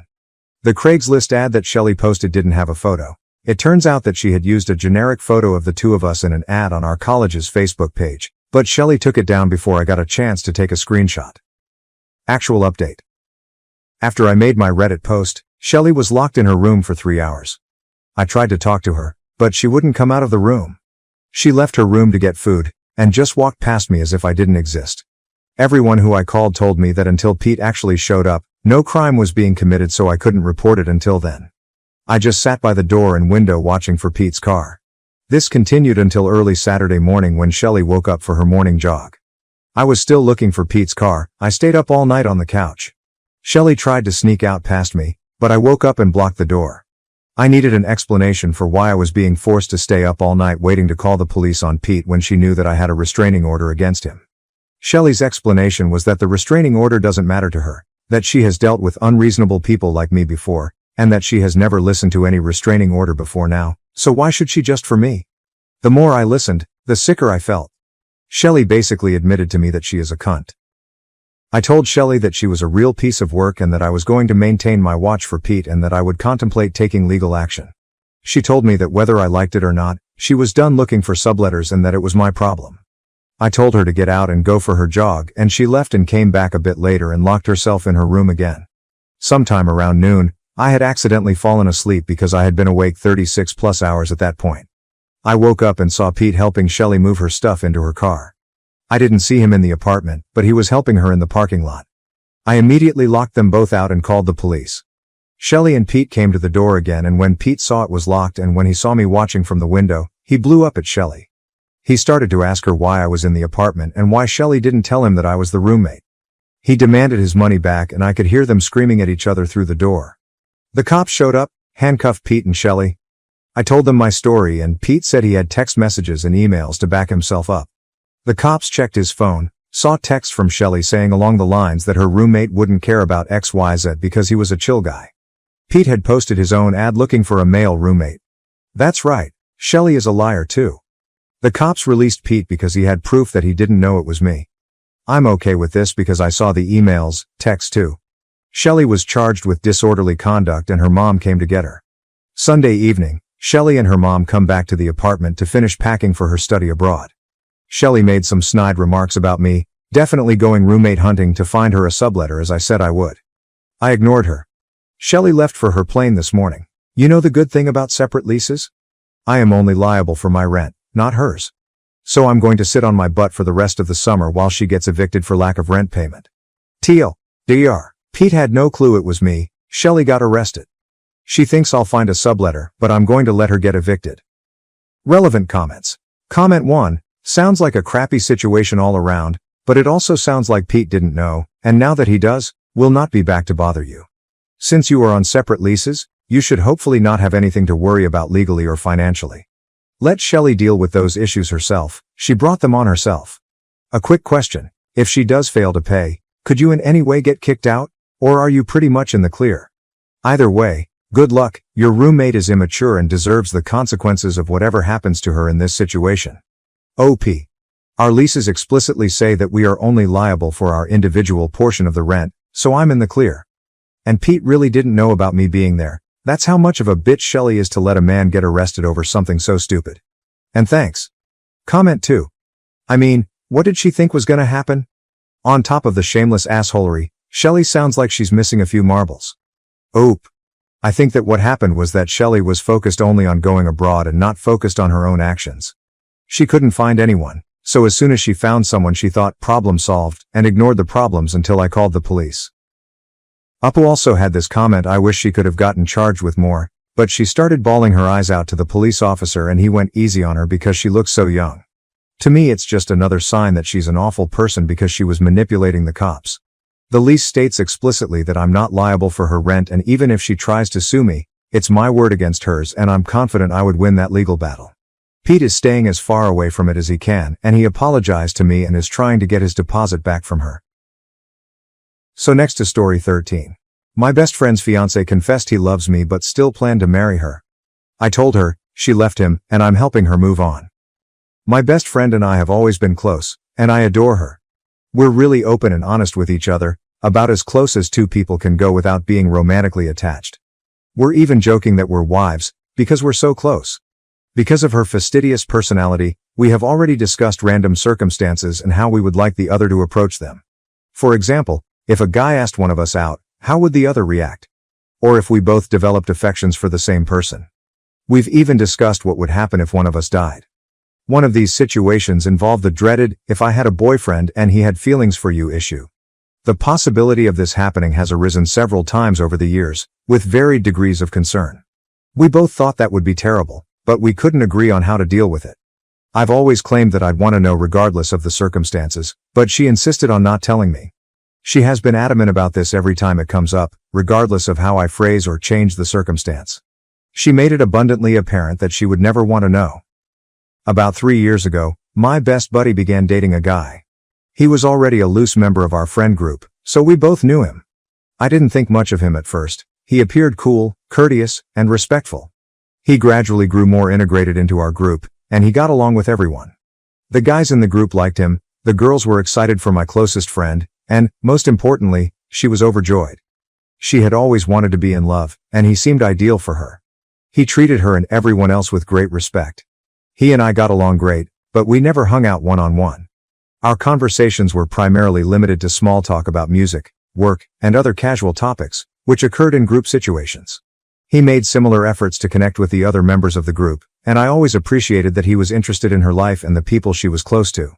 I've always been the odd one out among our group of pals. I missed a few classes in school, so the most of my pals are significantly older than me, and I've always been the baby of the group. While most of us attended to the same institution, I've never been interested in dating. Though I've had interest from men, I'm a daydreamer who is obsessed with my profession. My future goals do not include children, and may not even include marriage. The idea of love appeals to me, but I've always been content with myself and have never felt compelled to seek it out. This resulted in an ongoing joke among our friends about me dying alone, surrounded by dogs. It was innocent fun, and the guy joined in on the jokes. Over time, I observed that he was particularly concerned in my love life, urging me to follow my goals and take my time. My best friend always did the same thing, so I didn't think much of it. Until about 4 months ago, I met a man, 25 million, who utterly swept me off my feet. We'll call him Max because that is his name. It was very unexpected, he just swooped in, and we've had a lovely, fairy tale-like romance. Because of my lack of experience with relationships, I've spent a lot of time discussing my sentiments with my best buddy. She's pleased for me, offers advice, and is usually quite supportive. Her fiancé, let's call him Guy, is often present during these chats and occasionally contributes. Everything seemed wonderful and awesome until Guy started acting strangely. We'd be hanging out as a group, and I'd relate a tale about Max. Guy would suddenly act strangely, informing me that seemingly typical things Max did were red flags. For example, when Max unexpectedly came up to take me stargazing late at night, which I appreciated because I enjoy surprises and work in astronomy, Guy went on about how hazardous it was for me to go alone, blah, blah. Guy has always been polite, supportive, and considerate to others. His judgment is so respected that my best friend began to question Max's intentions solely because Guy expressed doubts. Meanwhile, all of my other pals thought Max sounded fantastic and dismissed Guy's conduct as strange. During this time, Guy told me that he planned to marry my closest friend. I was ecstatic for them and pledged to keep it a secret. He told me because he wanted advice on the ring and how my best friend wanted to be proposed to. Everything appeared fine until it wasn't. The tipping point occurred when Max met my friends for the first time. Everyone liked him, and he appeared to get along with everybody. Max and Guy were speaking off to the side when Guy abruptly dropped his drink on the table and walked out of the pub. My best friend became perplexed and pursued him, while I approached Max to find out what had happened. Max appeared shocked. He told me that Guy had been performing the big brother thing, which he had learned from a number of the guys in the group. The majority of them were joking around, but Guy was much more serious. He stormed out after Max expressed how serious he was about me. Max told him that there was no need for concern because he would never injure me. Later on, Max speculated that Guy might be envious. I was hesitant because Guy had never done or said anything to indicate that he had affections for me. He'd always treated me the same as the rest of the group, despite the fact that we spent more time together because I frequently visited him and my closest friend's house. I decided I'd had enough of the stress and messaged Guy. First, I inquired if he was okay. Then I stated I hoped things was okay amongst us all. The conversation went as follows. My response: "Is everything okay? I hope we're good." The gentleman: "It's not cool, I don't trust that guy." You: "Do you mind if I ask why not?" Specifically: "No one else has bad vibes, everyone even invited him to the beach tomorrow." Guy: "What are you saying?" He looks at you funny. "I can't explain it properly. You've known me a while. You know I have your best interests at heart, trust me on this. I understand that you can't help but get bad vibes, but no one else does. I'm sorry, but I need more than trust me to go on. While I appreciate your concern, I'm capable of making my own mistakes, and I don't think this is one. It would mean a lot to me if you could try to get along with him to make it easier for him to fit in. I plan on keeping him around for a while, and, best friend, wants to do double dates and stuff. You're going to run into him eventually." Guy replies: 1. Double dates sound lame. 2. Even if they didn't, I don't want him to come. I say: 1. Take that up with your lady. 2. Do you really not like him that much? He responded: "Okay, he seems alright, but kind of weird. How can a theater kid be so alpha? It's more that, I'm jealous." My response was: "I resent the notion that theater guys can't be manly. But also, the group is really tight, and everyone really likes you. You've been one of us for years now. Max got a lot of attention tonight because he's the new guy. I'm sorry if you felt excluded, but I promise it's really not like that." He didn't respond for a long, then sent this. He said: "I've been thinking very carefully about how to phrase this message. I don't want you to think I don't love best friend, because I do, very much, but I'm also in love with you and have been for about 2 years. When I realized, I thought about breaking up with best friend, but you were always so in your own world. I thought I'd never have a shot anyway, especially if I was your BFF's ex. I pushed it down and lived with it. It was hard, it sucked. I got over it, Kai. I figured that if I couldn't be with you, I could at least be happy with best friend and close to you. Then you met Max, and watching you begin to fall in love with him was the most difficult thing I've ever had to do. I know this is cliché and theatrical. I know it's wrong, and I should just not say anything about him, but I genuinely feel sick when you talk about him. I can't tell you how much I wanted to strike the guy last night, and then how bad I felt about it when I learned he was actually a nice guy. I believe the only thing worse than you being with another guy is you being with another guy I like. Sorry for offloading this onto you. I know it's unfair to do this now. I do love best friend, you know I do. I want to marry her. I would rather you didn't tell her, but what happens next is up to you, I guess. You. If this is a joke, it's not funny. Can you please tell me the truth? He replied. Sorry, but that is the truth. What are you going to do? I have not responded to him. He then sent me a few more texts, asking what I was going to do. I said, I'm thinking. Small edit. Since I posted this, he has sent several more messages wondering what I was going to do. I told him I hadn't made up my mind, but I also made it apparent that I didn't reciprocate his feelings. I am devastated, and my feelings are nothing compared to how best friend would react if she knew. I want to tell her so badly. I know if I were in her situation, I would want to know. The last thing I want is to marry someone who isn't open with me about something like this. But when we joked about this situation earlier this year, she insisted she didn't want to know. I understand it is not my responsibility, but I still feel bad. I'm wondering if I did anything to provoke Guy's reaction, and if I can even continue to pretend he never said anything. His affections have never been reciprocated. Max was with me when I received the message and has been incredibly supportive, albeit a little annoyed with Guy for obvious reasons. Send help. Summary. Best friend and Guy met 3 years ago. He fit right in with our group of friends, got along with everyone, and was overall a pleasant person. Life continued on. They moved in together, and I was overjoyed for her. He is everything she has ever wanted. Then I met what seemed to be my dream boyfriend. Everyone was pleased for me, except Guy, who became quite standoffish and strange about it. I don't think much about it. Guy wants to marry my closest friend and asks me for advice. Awesome. After Max and Guy meet for the first time, things quickly escalate. Guy begins messaging me that he is in love with me but wants to marry my best friend and only be in love with me in the shadows. His sentiments for me are not returned in the slightest. I need to discuss this Reddit. Should I tell her? Should I keep this to myself? I am upset at Guy. I feel dreadful. I feel terrible for my dearest friend. I'm not sure if I can face her in the eyes while she marries this person. I'm not sure I can let her marry him without her knowing all the facts. I'm overwhelmed. Please give me some advice. Update. Sorry, this will probably grow long. It does. There were many differing ideas on what to do, and many of you had very good reasons for your suggestions. However, there appeared to be a consensus. 1. This sucks, and there is no ideal answer, and 2. Everyone seemed to agree on the letter idea, which had been presented by a couple of people. The gist was that I should write a letter, add screen caps, and then give her the information. That way, she would have some control over whether or not she wanted to know. I have to admit that telling her there was something to know felt like I was forcing her to open it. But this is what happened. I made the envelope and went to her house while Guy was working, well, just to hang out. Typical things. Reddit, I'm not a bad actress, but this woman knows me very well. She answered the door for me and instantly asked what was wrong. To my everlasting shame, I burst into tears. It was quite pitiful of me and not great. Ugh. After I had collected myself, I began saying what I had been practicing in my brain. That was something we'd discussed a lot in hypothetical scenarios, and it had actually occurred. She'd always stated she didn't want to know, but I wanted to give her the option. I handed her the letter. Then, without even opening it, she started crying, which prompted me to restart. That was okay since the absurdity of us both standing in her living room crying all over each other made us giggle a little. Many others assumed she had noticed or understood Guy's feelings, and they were completely correct. But it gets crazier than that. I honestly cannot believe I'm describing this. It's simply odd.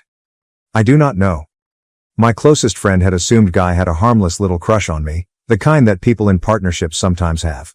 But when he didn't tell her about it, she began to feel uncomfortable. She did something she should not have. You know how it goes, she snooped.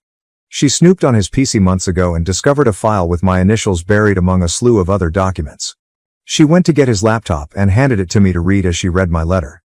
Inside, he had written stories, similar to fan fiction, about the three of us living a poly relationship lifestyle as spouses. Some of it was sexual content, which, I think I would understand more if it had only been sexual fantasies. However, there were also really long records about our lives together. It also goes deep. There was a whole storyline about him attempting to persuade me to have children. I love them, but I don't have children, and everyone knows it. There were many stories of varying lengths. I didn't read them all. Instead, I browsed them with my mouth hanging wide. It's difficult to express. It was strange to read about myself like that. There were newer docs that my closest friend hadn't read yet. She went on to say that she didn't mind because she was in all of the articles as well. That reassured her of his love for her, but having me in their lives in that way was clearly not ideal for her. She was disturbed by the way he had spoken to me in the previous day's messages and those he had sent since. I asked her many questions, including whether she felt safe. She stated she did. When I asked her what she wanted to do, she stated she wanted to leave him. She also apologized for not informing me earlier. While it bothers me that she didn't, given what transpired later, I've basically forgiven her and put any discussion about it on hold. She doesn't need it right now. I've been so glad that she wasn't upset with me for busting her bubble and was more concerned about her that it appears to be a secondary issue. This was not one of the things I expected to happen during my vacation. The subject then moved to me being concerned about her safety. While he does not appear to be dangerous, his conduct is quite compulsive, and he is clearly irritated that his fantasy is growing more and more distant from reality with Max in the picture. I'm also concerned about Max's safety. I'm not sure if I'm being rational or paranoid. She continuously assured me that she felt absolutely protected. She claims he has never done anything but this, which is a red sign, but she still wants to leave. She is naturally cautious, so she is taking extra precautions. Then she stood up and began packing her bags, giving me normal, business-like orders on what items she wanted me to gather from around the home. She filled her suitcases, and I packed a box with her personal belongings. She then wrote a note to Guy stating that she no longer thought they should be together and that she would discuss it with him via messaging or in person a few days later in a public area. She assured me of the plan. This is when I may have done something wrong, I'm not sure. I have a pen drive on my keychain. I told her I needed to grab copies of the articles because, even if she doesn't believe it would happen, we need something to prove his compulsive behavior. She consented, and I now have a pen drive filled with stories and playlists about myself. My best friend and her ex, I'm not going to lie, I've been tempted to read the stories out of morbid curiosity, but I've managed to resist so far. We went to my apartment first to decide what to do next. Her feelings were understandably mixed. I then got a call from Max and filled him in. He advised we stay with him because Guy doesn't know where he lives. However, my best friend preferred to stay in a nearby motel. We paid for it with my car, and after I hovered nervously over her as she settled in, she finally declared she wanted to be alone. That is not uncommon for her when she is upset. I've been visiting her, and she's been messaging me the entire time. So I'm very certain about where her brain is. Sad, but coping well given everything. Still, I can't help but be worried. I'll remain with Max till things settle down. Since approximately 5 p.m. That night, 2 nights ago, I received messages from Guy. They are the I just want to talk sort, not aggressive or anything. I was about to block him on everything, but my best friend persuaded me not to since she was concerned about his mental health. For the time being, I'm staying at Max's as a precaution. Guy has attempted to communicate with both me and her, but the only reaction he has received is to read the note she left him again. Finally, thank you to everyone who left a remark, especially those who wrote a lot, gave great advice, sent me good vibes, or PM'd me. You people were fantastic, and I appreciate all of your feedback.